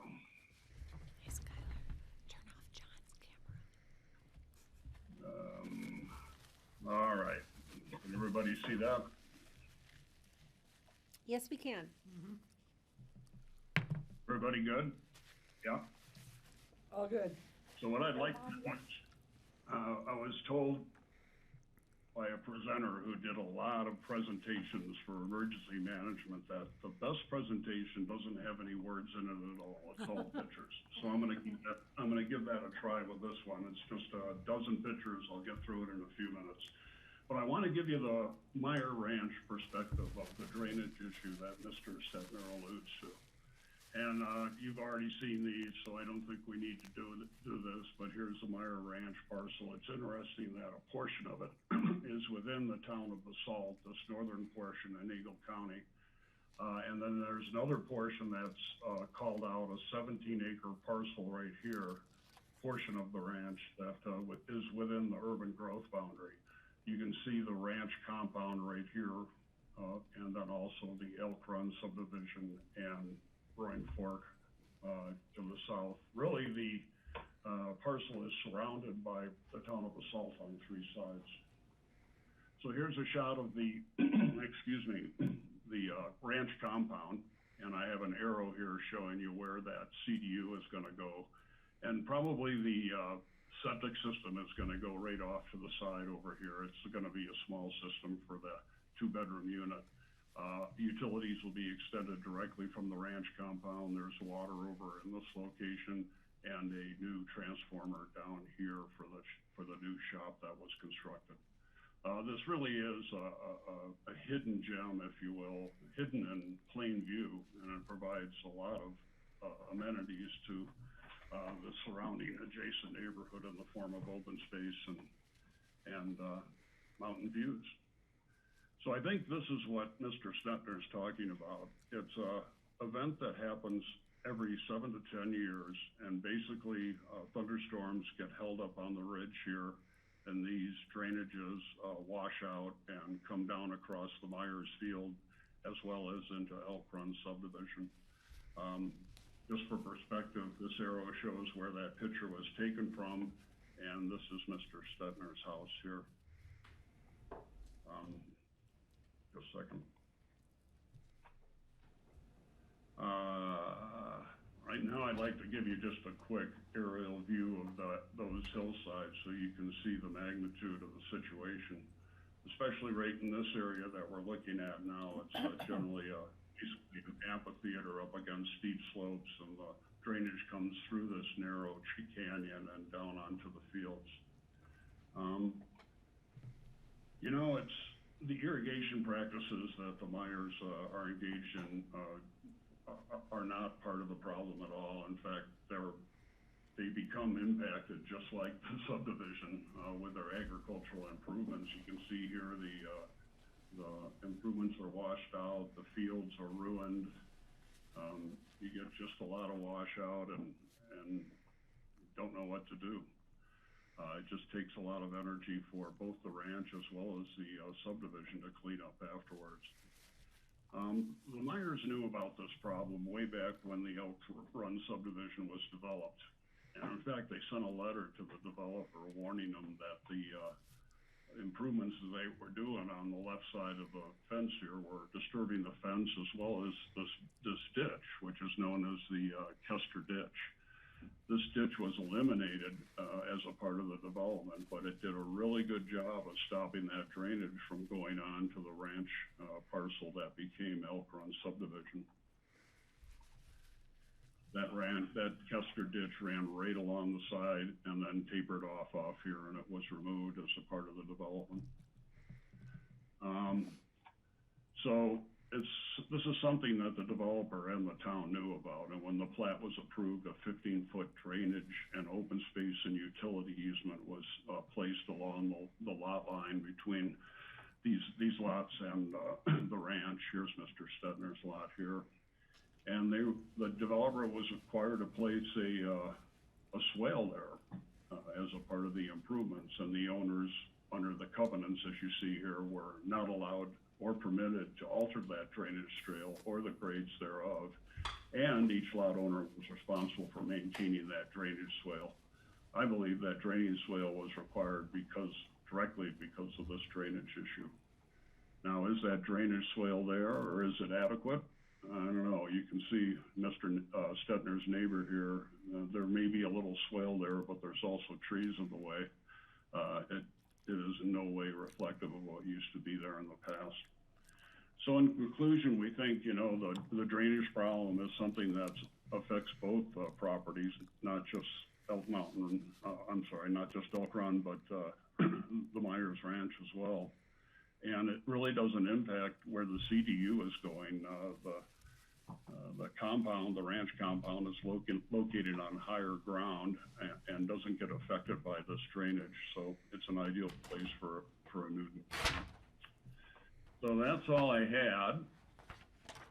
I also looked at the resolution and everything looks fine as far as the conditions of approval go. I do want to mention a typo in item number 10, condition number 10, which talks about how the floor area calculations are exempt for the agricultural buildings. I believe that date should be October 18th, 2011, not 2001 as stated. And that's all I have. Okay, thank you. Are there questions for Tom? Patty? So Tom, thank you, and Haleen, just so you know, my brother-in-law used to live in the chalet on this property, so pretty familiar with the location and the ag use of the property. But that being said, it doesn't appear to me that construction of a CDU unit where it's going to be located is really going to have any effect on the drainage issue, number one. Number two is that the drainage issue seems to be coming off the BLM parcel, washing down through the Meyer property, and in some cases, perhaps missing the Meyer property and going directly into the Elk Run neighborhood. So, yeah, if anything, I see there is an issue with drainage to one or both or all properties, but I don't see that construction of the CDU is going to impact that. I think going forward in the future, the discussion of drainage might be something that the neighbors and the Myers might want to further along. But I don't see why it should stop the construction of the CDU. Thanks, Patty. Any other questions? I will take public comment if there is any. Okay, I'm not seeing any questions from the board, so I'm going to see if there's anyone that has joined us who wishes to make public comment on the special review and GMQS exemption for the caretaker dwelling unit activity envelope and site plan review exemption on the Meyer Ranch. If so, please raise your hand. Or if you're watching from home, you can call in now. I will give it a minute.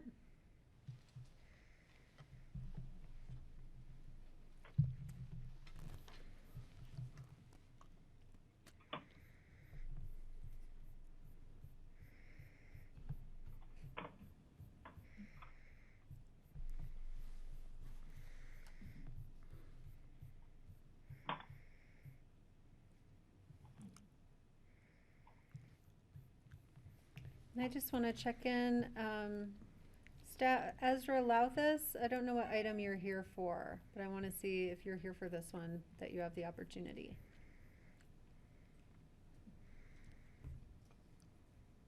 Kelly, he's on to the growth management item later. Thank you.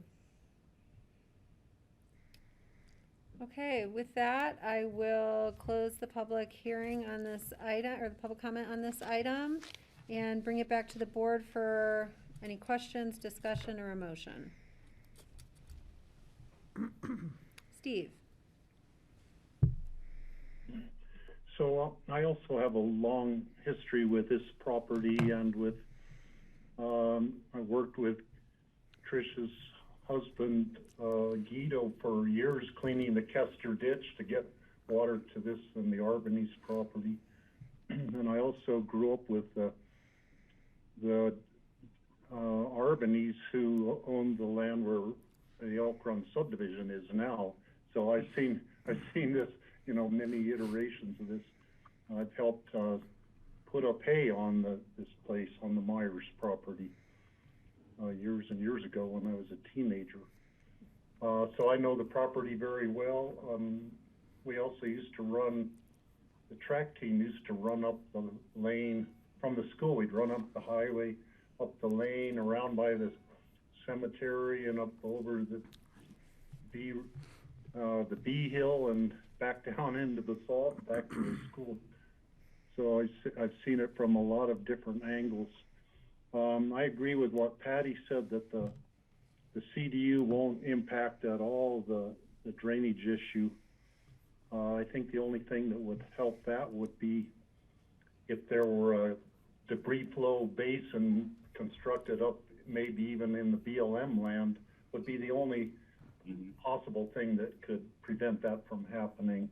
And I've seen the mud 4 inches, like the red mud, 4 inches deep in the gutters down in the Elk Run subdivision before. So it's happened more than one time that it's flowed down there. So I totally approve of putting the CDU on there. I think it's appropriate and well located. Thank you, Steve. And I'm sorry, Tom, I see you're on here twice. So is the applicant on and wishing to make any comment? Are the Myers with us and wishing to say anything? We have 2 Zoom links, and I'm guessing Tom. Oh. Hi. Hi. No, we didn't want to say anything. Okay. Thank you. Okay, sure. Thank you. Okay, any other comments from board members, questions, or I'll look for a motion? I will make a motion to approve the Meyer Ranch LLC activity envelope and site plan review exemption, special review, and GMQS exemption for a caretaker dwelling unit. I'll second it. Thank you, Patty. Thank you, Francie. But I do want to also thank the neighbor for bringing the drainage issue to our attention. So, you know, that 7 to 10 year term for that drainage overflow may be changing over the next few years, and so we may need to maybe seek some involvement with the BLM. Thank you. Yeah, I would just offer, if there's some solutions and you need help with, you know, connecting with the BLM or partnering with the BLM, please reach out to us and we can do our best to facilitate that. You know, this is, I could see this being really impactful at the times it happens for both properties. So keep that in mind, please. And any other comments? Okay, seeing none, I'll call the question. All in favor, please say aye. Aye. Aye. Aye. Okay, thank you. And best of luck. Thank you, Tom. Hope you're doing well. Thank you. Thank you, commissioners. Say thank you. Thank you. You're welcome. Take care. All right, moving on to item number 11. We have an ordinance approving amendments to the 2006 Pickens County Land Use Code, Title 8 of the Pickens County Code, specifically sections 2-10-70, 2-30-10, 2-30-20, and 5-20-70, related to the Agricultural Building Review Committee, and section 8-40, related to the Parks, Recreation, Open Space exaction. I see this is set for first reading as it's an ordinance, and you'll just let us know when we'll have second reading.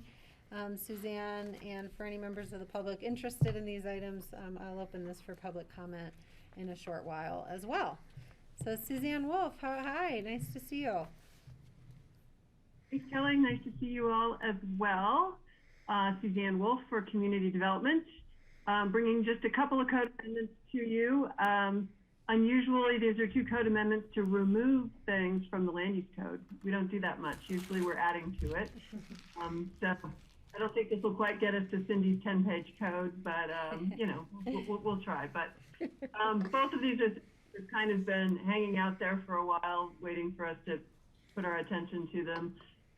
One was eliminating the Agricultural Building Review Committee, and some of you may remember we had a discussion with you all at a work session back in August of 2019, gets to be a while, about how we created this committee with the 2006 Land Use Code, you know, in the effort thinking it would be helpful for us in our review of applications and permits to kind of understand more the agricultural building side of things and get some input. We've always had difficulty maintaining the membership on the committee, and there were definitely issues with the committee in terms of what they felt they had the authority to review. So in the end, it just turned out to be not very functional in terms of the committee itself, as well as the provision in the land use. So again, we discussed that with you back in 2019 and all agreed that this was something that we could eliminate from the land use. So this is the amendment that would actually accomplish that, taking out those references in various sections of the code. This too is eliminating the Parks, Recreation, Open Space, and Development exaction. This is an impact fee under the code. It only applies in a subdivision context, so when new lots are being created. You're obviously familiar with some of our other impact fees. You don't see this one much because we don't do many subdivisions in the county. But the issue has come up is that we essentially don't have the proper logical basis to legally enforce this provision. I think as you're aware with the road fee and the housing fee, we've done a study that then leads us to justify the fees that we charge. In this case, we do not have that for the open space exaction. This is something that dates back in the code even before I started working with the county, so it goes back a ways. But again, what we recognize is we don't have the basis to require this. And so at this point, we feel it's more appropriate to remove it from the code. If in the future we did the appropriate study to justify a fee, then we could bring back a fee into the code if that was determined appropriate at the time. So we're also proposing to eliminate that language in the code. And that's it. So this is first reading. Second reading is would be set for June 9th. Thank you very much. Questions for Suzanne? Steve and then Patty. Suzanne, I was wondering if it would make sense to go ahead and do the study now. It sounds like there's really not been that much need for even having the exaction fee.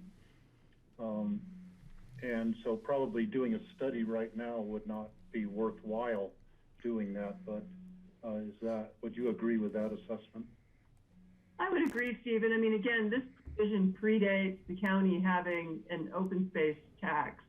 Again, I mean, this goes way back. So I think you're right, that would be a consideration as well as to the need for something like this. So in effect, I mean, people with their property taxes, they're paying for the open space every year. They're putting in, helping fund the open space fund, which is accomplishes the same thing that the parks fee did. Okay, Patty. Yeah, well, it's kind of been my understanding for many, many years that the county doesn't really do parks. We have exception to parks, which is the one up in Redstone, but the county, we don't have a parks and open space, we just have an open space and trails department. But we do have an established parks fund. There is money in the bank, I believe, still designated for park use. We used it just recently at Basalt Vista to help with that public park that was going in with that housing, that affordable housing project. So will that fund just stay where it is until some future need comes up, like, for example, something else we might want to add to Basalt Vista, or something else that might need to be done outside of open space and trails in Redstone? So that fund, and there's still money in it, will just remain where it is until such time as we may find a need? That's correct. Okay, then I'm good with moving this forward. Other questions, Francie? Well, my son Rio served on the Agricultural Building Committee, or Review Committee, whatever it's called. And so I asked him about this, and he said that basically what they were doing was determining whether this is really an agriculture building or is it really a wedding barn. And we certainly do have some agricultural buildings that become wedding barns. So even though they might fulfill the requirements for just being agricultural initially, then they convert later to being a wedding barn. In fact, he was married in a wedding barn at the Lacerts up by Sudi's place above Carbondale. And I didn't realize that it was going to be taken off entirely, that it was going to be eliminated, so I didn't ask him specifically that. So I don't have his opinion on that. But I don't know. I mean, how often do we actually refer to this committee, Suzanne? And has it ever said no? Again, there was let's see, we said they met 5 times between 2011 and 2014. Yeah. They looked at 15 applications, 14 were approved and 1 was denied. And in the end, I think they felt kind of that their hands were tied in terms of any sort of denial because their authority was very limited. Yeah, I read that. To determine go ahead. Designed to support operations. So again, that's kind of the issue. Okay. Steve. So I served on the very first Ag Building Review Committee. And I think we only met once or twice. We maybe looked at just one barn that somebody was proposing. And I would agree that the committee really didn't have a function that served any purpose that was really important. I have been advocating that we have an agricultural committee in the county that would look at a variety of things, one of which could be to review an ag building if there was a need for a project to be looked at, and have an ag committee make comments about it. But I'm not at all sad that we're like burying this committee right now. We could put the people to better use, divert them all over to the Wheat Advisory Board, because the people who've served on it are all, have agricultural connections, and they understand taking care of land and taking care of weeds as well as buildings. So that's my thought. Thanks. Francie? I met with Gwen Garcelon, is that how you say her name? At OST last week about the Agricultural Committee. Steve, have you met with her about it? Talked to her about it? Steve, did you get a chance to talk to Gwen? No, I didn't. Well, anyway, she asked about some people who I could recommend to serve on it, and it was a really great conversation. It was just like, consolidating that, yes, we really do need an agricultural committee for a lot of the decisions that we're asked to make that we really don't know enough about. And I think that's a good suggestion, that maybe one of their jobs could be a proposed ag building review. And then it would be a more comprehensive board. I like that suggestion. Yeah, I have it noted on our running list. I was waiting for John Peacock to come back so we can visit it during open discussion today, because I think we'll have time. I think it's a good idea too. So Suzanne, I just want to. So the staff will be making that decision then, if a building a barn is actually a ag barn or some other barn in the design process. Right, we've been doing it, that all along. Again, at the time, it was thought that maybe having somebody else put another set of eyes on it might help us. But I think, again, I think we're able to do that review. And, again, the question was more the use issue than so much how it's designed. We don't really get into design review for houses. Don't know that we want to go there for barns as well. So yeah, I think it was more concern really underlying about how these get used, and that we want them to be used agriculturally. Yeah, sure. So there are ways to address that. Thank you. Patty? Yeah, real quick, Suzanne, but if staff had any queries, they could always bump it up to the BOCC, correct? I mean, there's nothing that says it can't come to us if there's some concern over to both how the barn is being designed and potential for it to be used in other ways. But it could still come to the BOCC. Sure, we would always have the opportunity to send something up. Okay, great, thank you. Okay, I said I would take public comment on items 10 through 13, and here we are. So I will see if anyone wishes to comment on these two items.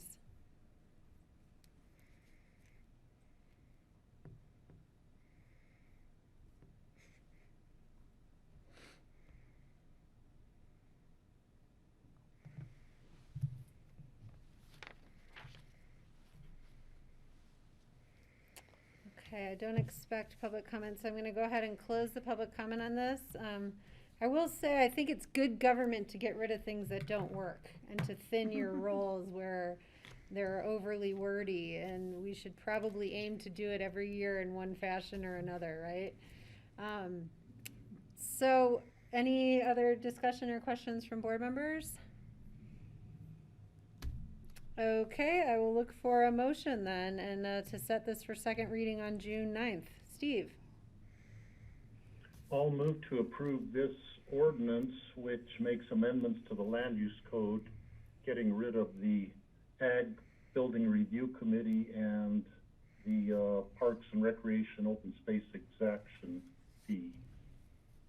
Thank you, Steve. I'll second. Thank you, Patty. Any further discussion? All in favor, please say aye. Aye. Aye. Okay.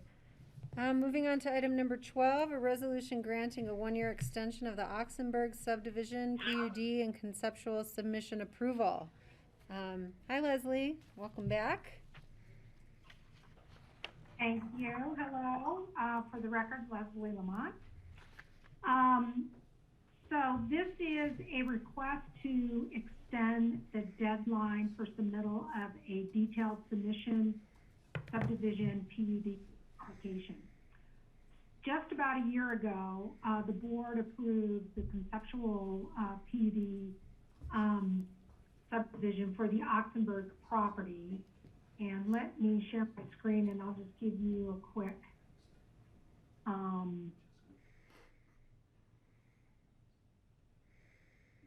I bet you guys can't see that, can you? Nope, not yet. Okay. Let me try again. Nope. No. Here we go. Share.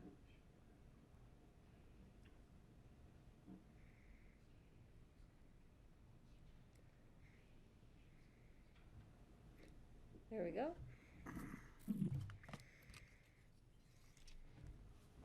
Okay, so I want to share the other one with you. Sorry, guys. So the Oxenberg, part of the approval was that the entire property was put into a conservation easement. And for the last year, they've been working with Parks and Open Space on that easement. And it was kind of a complicated easement because the easement was carving out the activity envelopes and the lots and from the conservation easement. So the conservation easement provided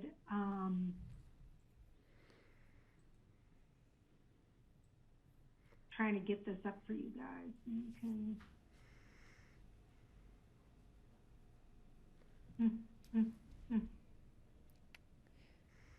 If you're moving things around on your screen, we don't see it. It's just sort of stuck. Yeah, no,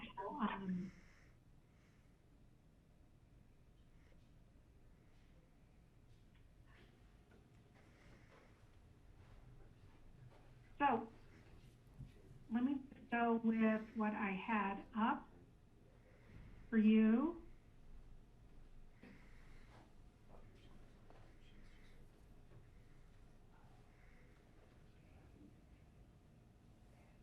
Can you see that?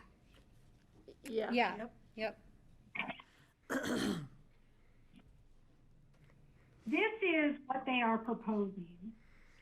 I had what you approved conceptually. Essentially, let me walk through it with you. So this is the existing fathering parcel right here. This is where Mr. Oxenberg and his wife Maureen have their single-family home and a couple outbuildings. Lower River Road and the Rio Grande Trail divide the property. This is the Roaring Fork River down here. And across Lower River Road, this is also his property up into here.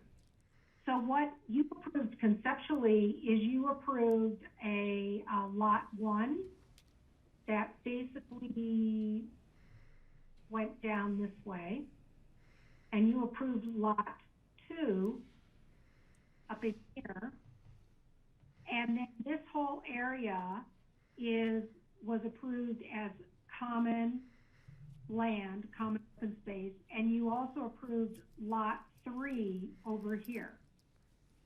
Prior to your conceptual subdivision review, it successfully competed for GMQS residential allotments for the development right and square footage for this property and the development right and square footage for this property.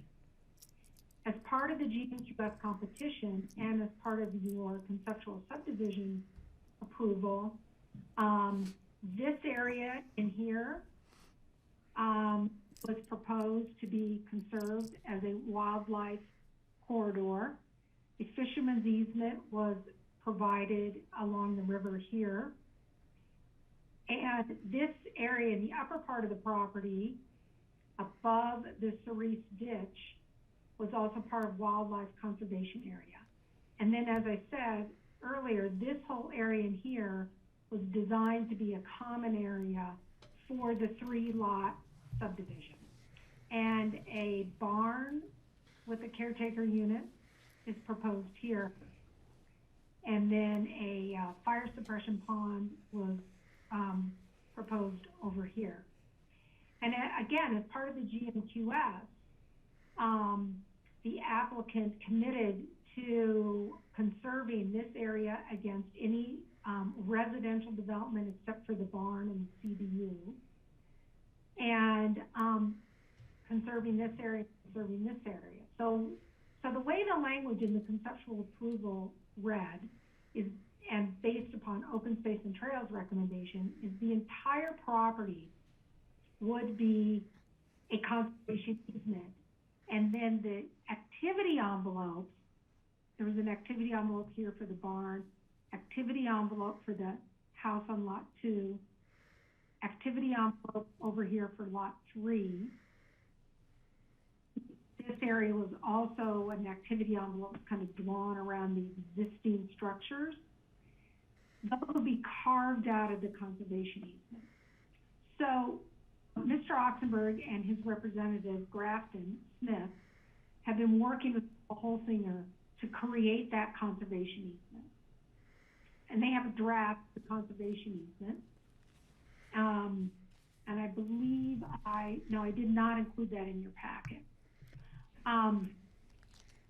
So, you know, conservation easements have to go to the Open Space and Trails Board, and then they come to you, the Board of County Commissioners. And you approved this conceptual subdivision PUD May 27th last year. The applicant has a year, per the code, the applicant has a year to submit his final detailed submission subdivision PUD application. So that date is tomorrow. A week ago, the property owner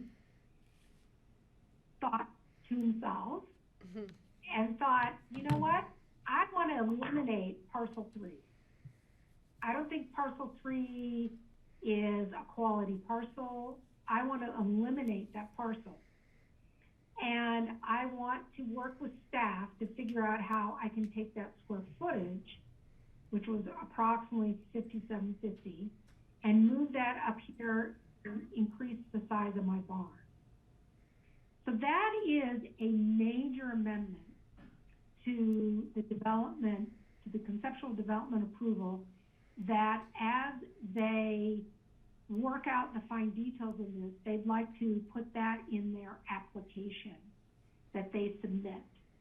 So because the property owner had this idea a week ago, it was, and they needed to run it by us, the staff, it was too short notice to get their application in, into us by tomorrow. So I'm trying to stop sharing my screen with you all. So they have requested an extension to their deadline to submit their application. And the application that they would submit is a detailed submission for subdivision and PUD. And the proposed change and the draft conservation easement would be part of that application, and it would ultimately be reviewed by the board. The code enables the BOCC to give a one-time maximum year extension for this deadline. Thank you, Leslie. Questions? Patty? Yeah, Leslie, I know, having been involved in this process extensively when we just first saw it, there were concerns about the neighbors of any development in the barn area. So that would be a consideration, but and also the development of Lot 3. So I don't have a problem just seeing what the applicant has to, what the changes might be. My concern is the time frame. I know the code only allows another maximum year, but because of COVID, we know that community development has been pretty backlogged. I'm just concerned if we can get this through our process in a year. So, because we've got applications lined up in front of this. So, do you think that's a possibility, or I don't know how we can get around it with this pandemic, maybe giving us a little leeway? I don't know. Any thoughts? Patty, it's actually a year for them to submit. Okay. It doesn't give us a chance to get it through the process. Okay. Thank you, Suzanne. That makes me feel so much better because I didn't think we could do it in a year. The time is just so crunched. Look at Leslie's like that. Okay. All right. Thank you. I just want to make sure we're doing the right thing here. Thanks. Thank you. Francie? So, if I understand correctly, they want to take the 5750 allotment for residential and put it on their barn, which is it an agricultural barn, or is it like an existing senior thing, or? Senior thing. What do you mean by senior thing? Well, I mean, is it like grandfathered in because it's been there for 100 years or something, or? No. The barn is part of their conceptual proposal. There's no square footage on the property except for down along the river where Mr. Oxenberg's house is and small outbuildings. Okay. So instead of having another dwelling, they're talking about not having a dwelling on Lot 3 at all, or any. It's where some of the original buildings are, I guess, and adding that to a barn. A barn, or a wedding barn, or a. I mean, is this agricultural property? Do they need a barn? Well, let me clarify that for you because that's a really important question. As part of the PUD process and creating this common area, the residential subdivision, there's language in the code that this has to be a barn for ag purposes. It cannot be rented. It cannot be used by other people. It cannot turn into a wedding barn. There's very strict language in there. However, during the conceptual approval, we did write some language into the approval that would enable them to lease the barn or rent the barn to people who were interested in furthering an ag operation on the property. If the two-lot HOA didn't really want to run the barn, but somebody else wanted to use the barn as part of an ag operation on the property, they could do that. I also think, Francie, it's probably really important to realize that ag under our code is horses. I mean, this could be a horse property. Oh, I thought horses were excluded from ag. That's assessor. What? That's provision. What? Under the assessor's provision with state statute, not necessarily under the land use code. Like our code allows exemptions for agricultural buildings, which could include a horse barn. Oh, I see. So again, know that. And the whole property is. But I think that they're going to have to come back with a proposal to show us as to what this looks like. If they're not using it for the house on Lot 3, what is it going to be, and how does that work? And that's what we would review as part of the application to come next. Okay. Thank you, Suzanne. Steve. So what they're proposing, and I realize we'll be looking at this sometime in the future, but they want to put the square footage where the CDU was scheduled to be attached to the barn, and this would be in place of the CDU, like making it bigger, basically? Is that what they're proposing? Yes, and there's still, if you recall, we had a long discussion about the number of CDUs on this property. And so there is a CDU currently on parcel 1, but it has been operable. And so the property owner is still trying to decide where he wants to put the CDU. So the CDU, he thinks, to have a ranch manager's unit connected with the barn. So, but the US allocation included the square footage for the CDU. He's still trying to figure out where he wants to put that.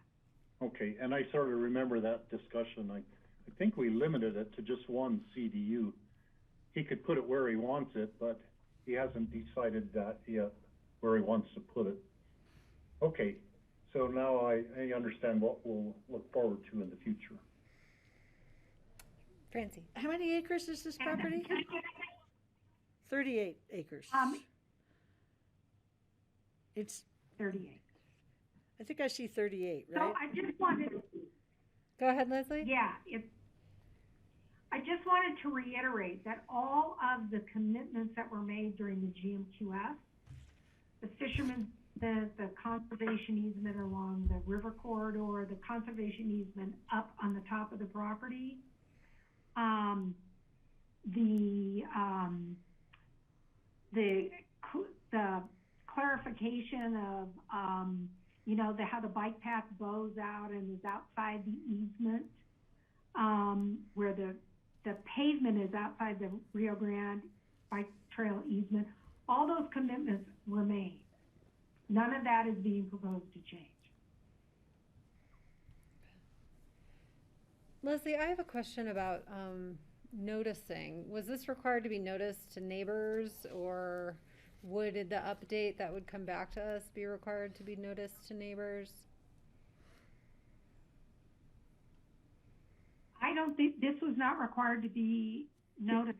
Yeah, the extension is not. Just when the detailed submission final plat comes back, that will go through, referrals, noticing, in BOCC, whole process. Okay. Thank you. Other questions on this request to extend? Okay, I'm seeing none. I'll look for a motion. But are we still opening it? Oh, yes, I'm sorry. Remember, Thank you. Got one more after this. Number 12. So I said I'd open this for public comment. So let's see if there's any public comment on the resolution granting a 1-year extension of the Oxenberg subdivision PUD. Please press *9 to raise your hand. And if you're watching from home, please call in or join us, and I will give it about half a minute.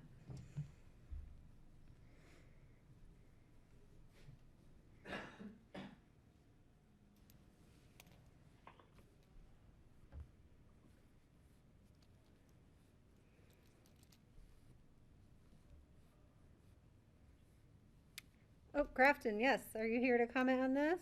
Hi. Yeah, I just want to make myself available if anybody has any questions.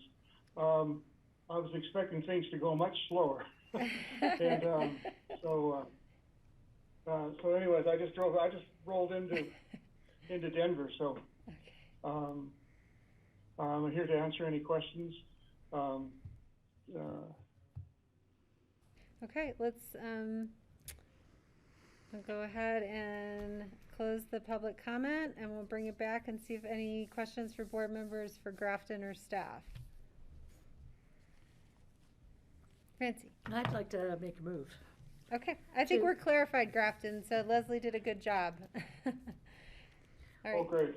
Well, she always does.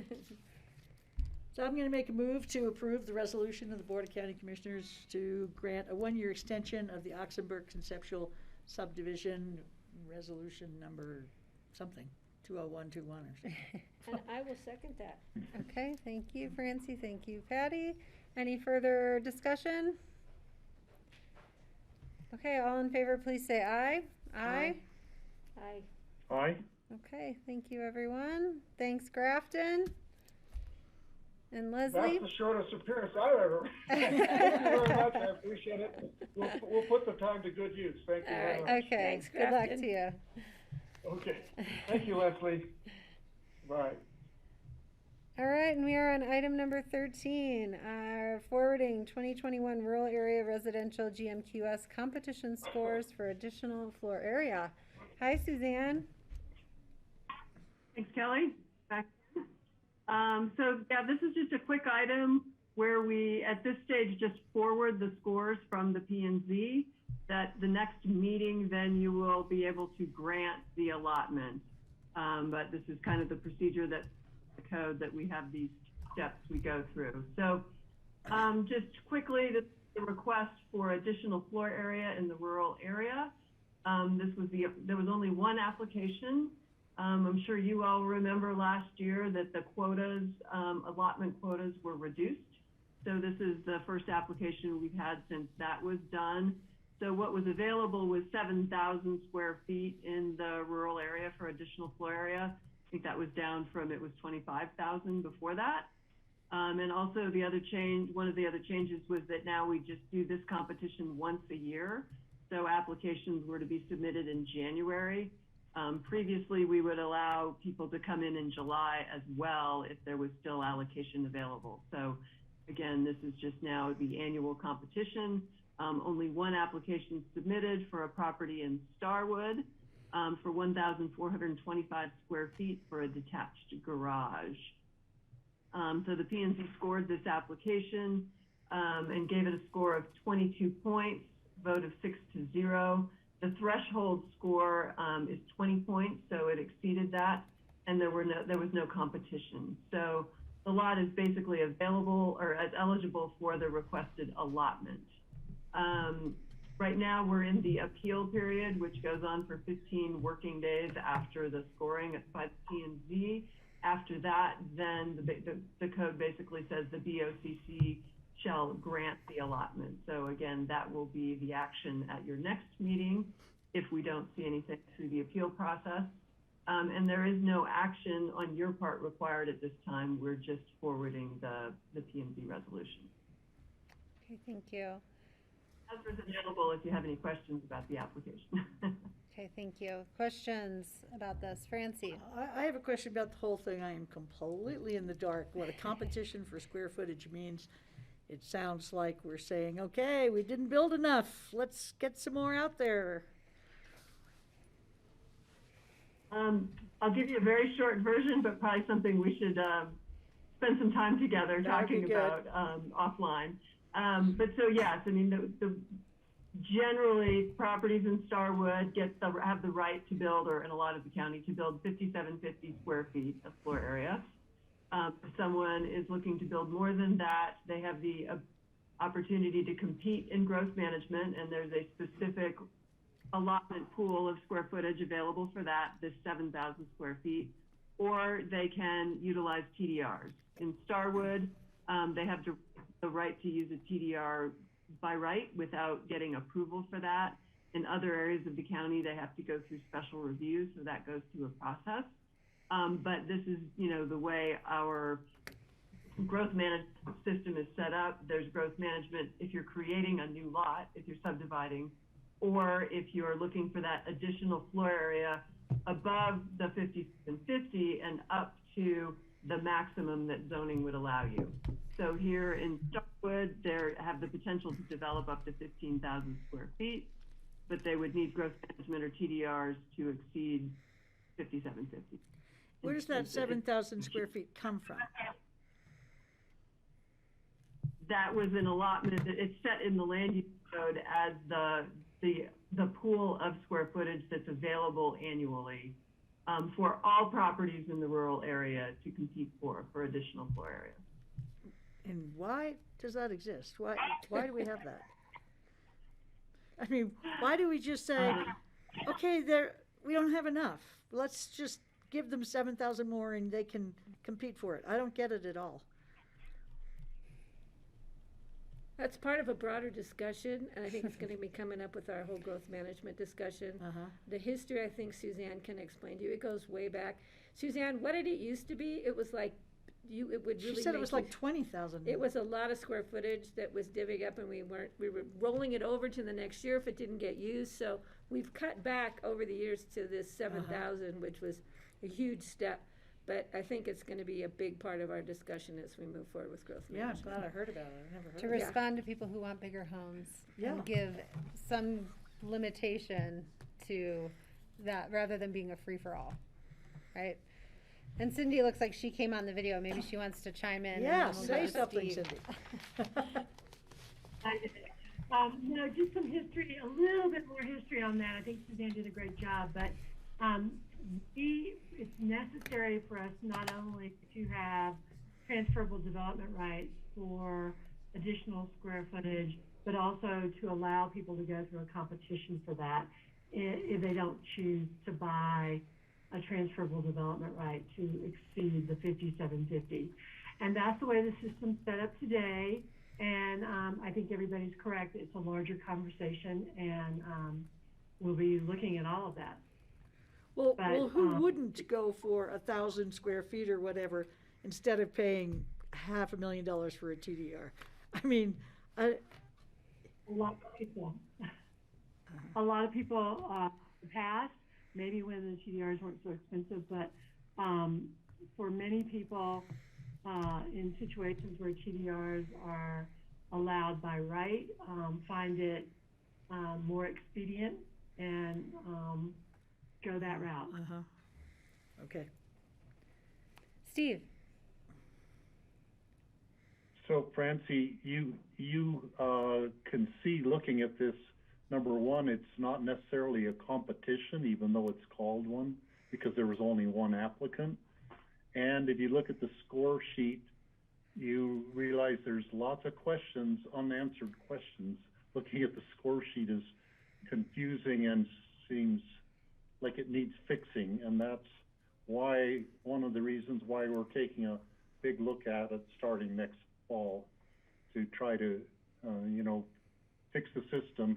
Maybe we'll still keep the competition, but it needs some revision and some thought put into where we want to go with it and how we want it to operate.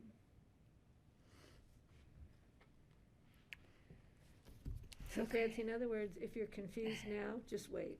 I will just say I did note on my running list of things that maybe we need just like a deep dive into like education for the board on GMQS. Yeah. In advance of our policy discussions. It seems like in my short 4 months, 5 months, I guess now, that we have these limits on how big your house could be. But then we've created a lot of ways to build more. They've been created by, I don't know whom, but, and so, never mind. Yeah. In response to the demand, right? Yeah, which we can Francie, respond to or not respond to. Sorry, Cindy, go ahead. No, I was just going to say, Francie hit the nail on the head. We've created so many exemptions around growth management, all, good intentions to incentivize things that the Board of County Commissioners wanted through the land use code. But over time, it has made growth management less effective as a tool. And so that's everything we want to look at. And as Suzanne said, and also as Kelly, we can do another deep dive and take a look at some just prep for you guys.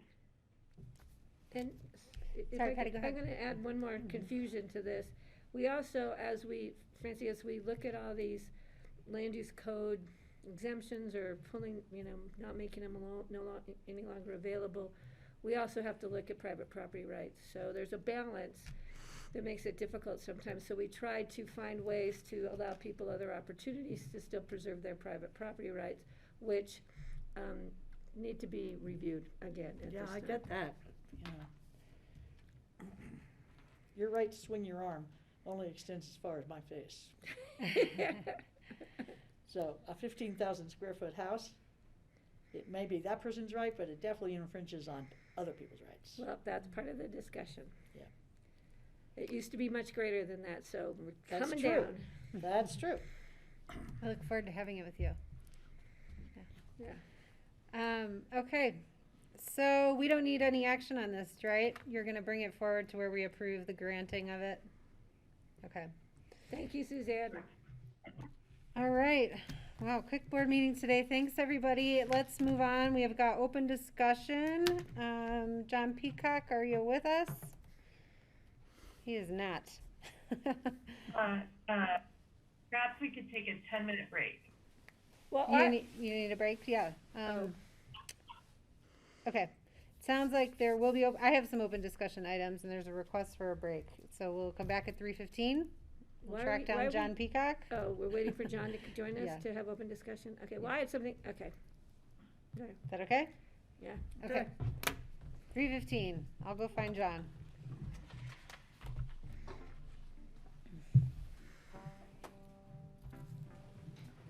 I think Laura knows something we don't. Yeah.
Sorry about that. I had my ringer turned on.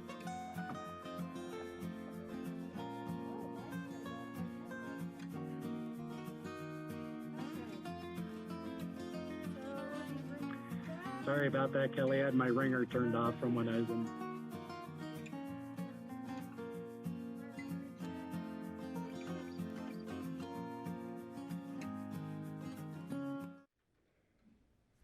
Okay, welcome back to the Picken County BOCC regular meeting on Wednesday, May 26th. We are at our last item for open discussion. And John Peacock, do you have any items for us? I think we have a couple for you. I just note that we are going to be talking to our Board of Health. We've received some requests for a special meeting to revisit the mask requirements indoors. We will be talking to our vice chair, since our chair, Greg Boschman, is out of town right now, about those requests. So I will keep you posted on any decisions for a meeting to follow up on those. All right, and Patty, Patty will have to be available as our rep. I can be available for that, John. I mean, it's only until June 10th, right, when our next meeting is, so, yeah, it's not that far away, but let's just see how the rest of the board feels. I can be available if need be. When would it be? Well, they want it between now and the 10th. They want it yeah, I sooner. know, but they didn't say when. No. It depends when staff's available. Well, no, they just want us to consider it. We will talk to Krista Giesel, who is the now vice chair of the Board of Health, who is acting chair in Greg's absence, about scheduling that. Thank you, John. Can't say I'm unhappy to hear that. Sort of anarchy out there. Well, you haven't seen the results of the conversation yet. Any other items, John, for us? No. Okay, I have a few board members. Others? I have a real quick. Patty? I have a real quick one. I already told Kelly this, but Northwest COG meeting is tomorrow, and I think we're going to have an extensive discussion about the ski area retention fee. I've been printing out all the changes and amendments and the bill itself, et cetera. And so on Tuesday, I will give the board an update on what the conversation is, because last time this bill came through, we did a very specific letter of support, and so I'm sure that will be something we need to be looking at in the future. But I'll take this one on and keep you guys in the loop. Okay, thank you. I just want to let people know I'll be gone tomorrow, completely out of touch, just in case something comes up at my grandson's graduation. And then also the second week in June, after the CCI conference, I'm hoping to go on a short river trip, and just wondering if there's anything coming up that would determine what would be the best days not to be here. I don't know what else is happening. Well, we have a regular meeting on the 9th, and so that future agenda would be the best place to look to see if there's anything you are eager to attend to. I wasn't sure if you and Steve were planning on being at the 9th. I'm coming back. You're coming so back. that we will have a That's forum. not the fire one. That's on That's the 8th. Yeah. Okay. That's at Well, 12:30. Steve and I we could definitely come in by Zoom if you think we should. I mean, we can look at what's on the CCI agenda too. And I saw it came in yesterday. Maybe I didn't have a chance to look it over. Related to that, I wondered if what staff were going to the CCI conference. And then, sorry, Steve, I'll go back to you. That's a good question.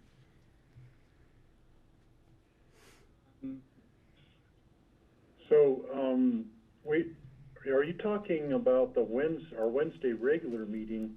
CCI will be over at noon. They give us the box lunches then, and so then Francie and I could be on a Zoom call from over there. Just be at the meeting Wednesday afternoon, and Tuesday afternoon we figured it out to have our meeting end by 2:30, so then we could go attend CCI things after that. I just wasn't sure if you and Francie were planning to be to attend on the 9th or not. Yeah, I've been planning, I'll be at the meeting on a Zoom call one way or the other from over there. Great. And then Kelly, we had 3 staff members. I was not going to attend the summer conference. I was going to wait for November. Tara, Nan, and Ann Driggers were going to attend. I'm not sure if Kara's going to be there in person now. We'll see. Okay. I will note they redid the agenda from the draft agenda, and I got roped into moderating the most boring session of all, which conflicts with an interesting session on the airports, and the State Division of Aeronautics is going to do a presentation about grants and projects and things like that, which I think would be great if people could attend. I would like to attend, but I'm moderating a really boring conversation about electronic recording technology. Eric Bergman could ask me to, shovel manure, and I'd probably do it for him, But anyway, so I just wanted to put that out there. It'd be great if Kara could attend, or if Steve or Francie plan to attend, to get notes from that. When is that one? It's on, I don't remember, Monday afternoon. Can people I still certainly zoom can.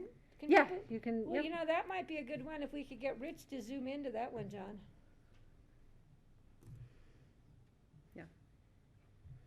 Yeah, we can definitely look at that Yeah. because they're doing them online. Yeah, so, Yeah. Well, online or Zoom, whatever the technology is, I think that would be a good one for Rich. I think you have to Register. to Yeah. get online now. I think you could still do Yeah, I think we can still do that, probably. Yeah. Okay, I have a few others. Any others from other board I'm good. members? Okay. Well, Laura is still here. I just had a thought that come up with Emma Fields. So CCAT and I personally worked really hard on the inclusionary zoning bill that the governor is going to sign, which would allow jurisdictions to adopt ordinances that could set rent caps. So I wondered, in the event that we had one of these, if this would allow something like Emma Fields for us to say, one of those units has to have a rent cap or something like that. So I wanted to just put the feeder out there to explore how such an ordinance might benefit our community. And I think we'll have there will be some opportunities over the summer with other jurisdictions to kind of toss around ideas and model ordinances and things. So, Laura, does that seem like that could fit? I think it'll be really interesting because the field has sort of been full since the Telluride decision. So, having the legislature take action on this, I think opens up a variety of ways that this board might want to engage. Cool. It's a pretty complex issue, though, because with property prices as high as they are, so if you have a piece of property and you're renting it out, in order to have the piece of property, you have to charge a certain amount of rent to cover your mortgage payment. Mm-hmm. And it's a pretty complex issue. And I don't know, it could be really, really contested. And rents are insane right now. Mm-hmm. And Carbondale's so out of control. There's nothing to rent in Carbondale. Mm-hmm. For anybody. We have such a housing shortage there. Or maybe it's not a housing shortage, maybe it's a people surplus rather than a housing shortage, but it's just the rents are just insanely high. But on the other hand, so are the prices of houses, which then compel somebody to have a higher rent. It's not an easy conversation. And to be clear, the law is prospective, so it's like new housing, not it's not backward-looking existing housing. So, it would be a situation where, how that plays out generally is if you say 10% has to be below a certain rate, usually the other percentages absorb that. And when you have sort of a market that can absorb anything, that becomes less of an issue. Yeah. Right? Well, if it were a regulation that was based on a percent of the value of the property rather than well, this, I don't know, like 1,000 or 2,000, any kind of number thing, maybe if it were looked at as a percent of the value of the property, that would make it more palatable to more people. Mhm. So that, you know, like if you put $1 million into building a place and it's a rental property, that you shouldn't be restricted to having it only bring in $3,000 a month just because it's in this particular area or something. I don't know. Mhm. It's complex. Yeah, I don't know how flexible the legislation is, so Yeah. that's another further discussion, I think, when we get into maybe our housing impact fees or something.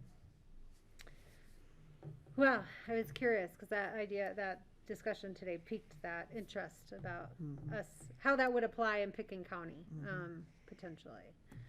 And then I have a question. Did we properly approve the Emma Fields resolution? Because we moved and seconded it, and then we had a whole bunch of amendments, and I forgot to entertain an amended motion in second. So I want to make sure if we need to revisit that or not.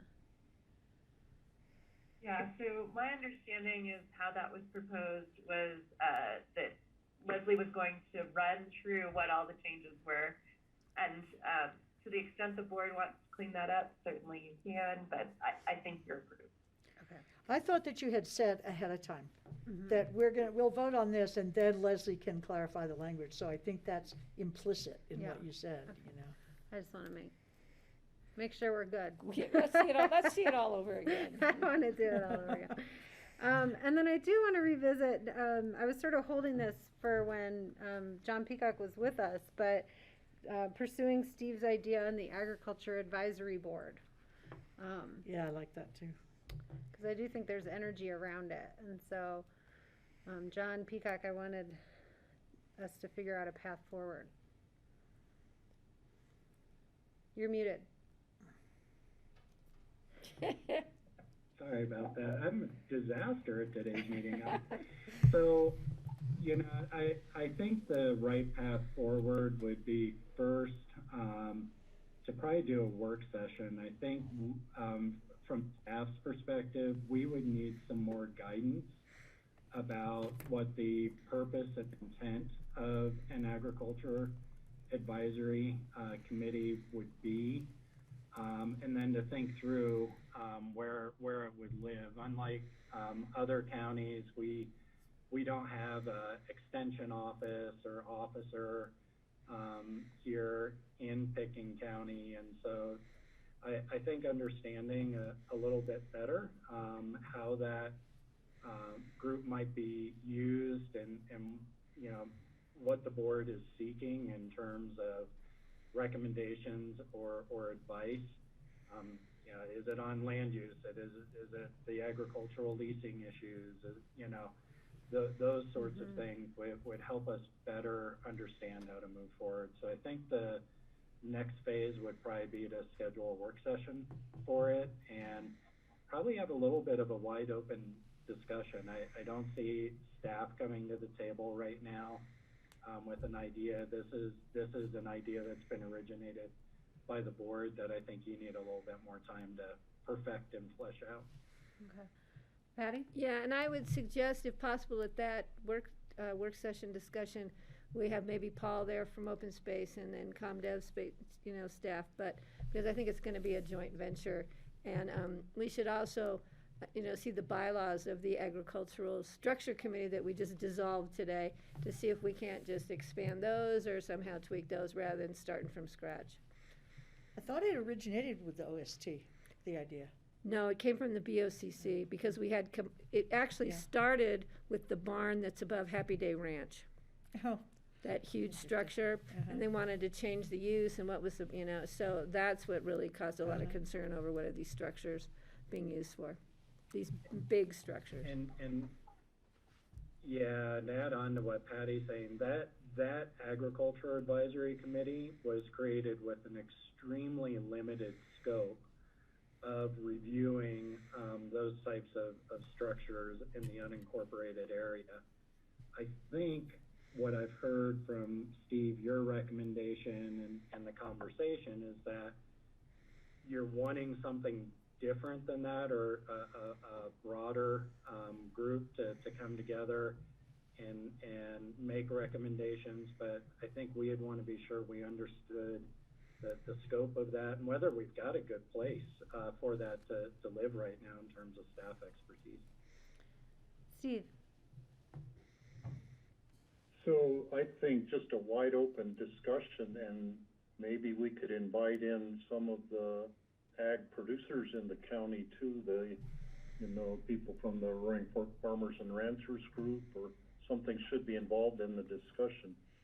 There was actually a temporary agricultural review committee that I was on.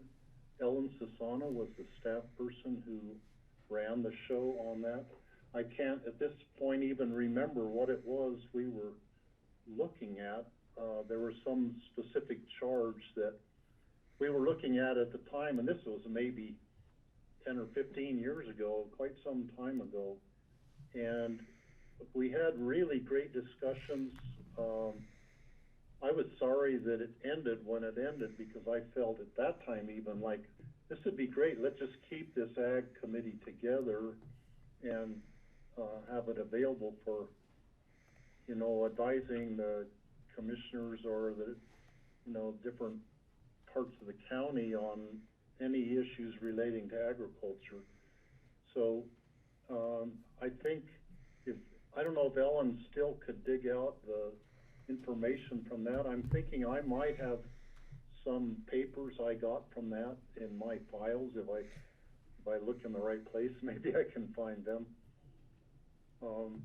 But I could see that the Ag Committee could be advising on carbon sequestration as a climate change strategy on farmland, could be advising on the agricultural leases, on advising on the irrigation changes on the open space land that the county owns, on and on. There are lots of different things that are potential places that they could advise the commissioners on.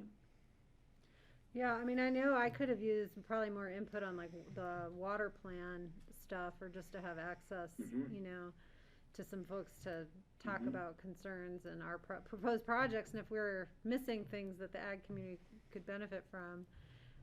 So I think, John, it'll be your challenge to figure out where this might live, like crossing so many departments. And we could bring all the ideas. So we can work together. I have it noted for Patty and you and I to do on future agendas and find time for it. I would definitely suggest you talk to Gwen, because she's definitely into it. Cool. I don't know who Gwen is.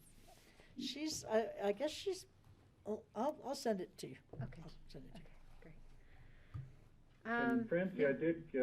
I did get contacted by Gwen. I just haven't gotten back to her to talk to her about. Okay. So I have one other item. So John Ely has some exec items, but our exec schedule for next week is with open space and trails, and there is one item in particular on Cougar Canyon that he could use some quick direction on, and so waiting another week or two is not ideal. So I wanted to check in with you all to find out when it would be good for us to do that, if we want to try and put a few extra minutes before we join exec with open space next Tuesday, or if we want to try and tag it on at the end of that day, or find some other time. Well, I prefer earlier rather than later. Okay. Well, it's just that we don't really have time earlier unless we are here at 8 o'clock in the morning. Yeah. On Tuesday, we start at 8 o'clock? No, but we start at 9:45 to go right into exec session with open space and trails. And then right after lunch, we go into a joint meeting with open space and trails.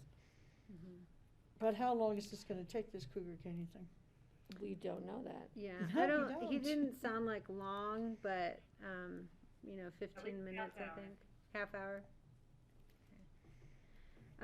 We don't have, I don't know if John and more things have been added to Tuesday's agenda. It's pretty light. Do you know at this point? You know, we're, right now, yeah, it is really light, actually. We still have, we have a 4:45 adjournment, but we kind of have some.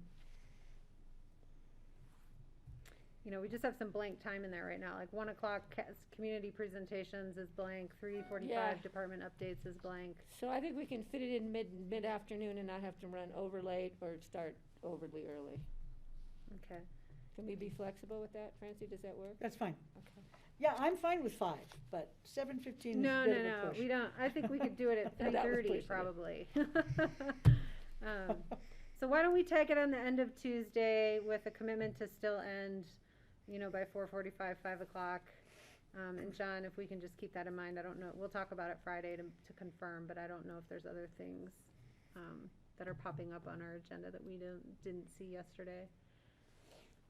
And I will Okay. review the agendas and future agendas, because I will not be attending Friday, no matter where you guys decide to hold the meeting.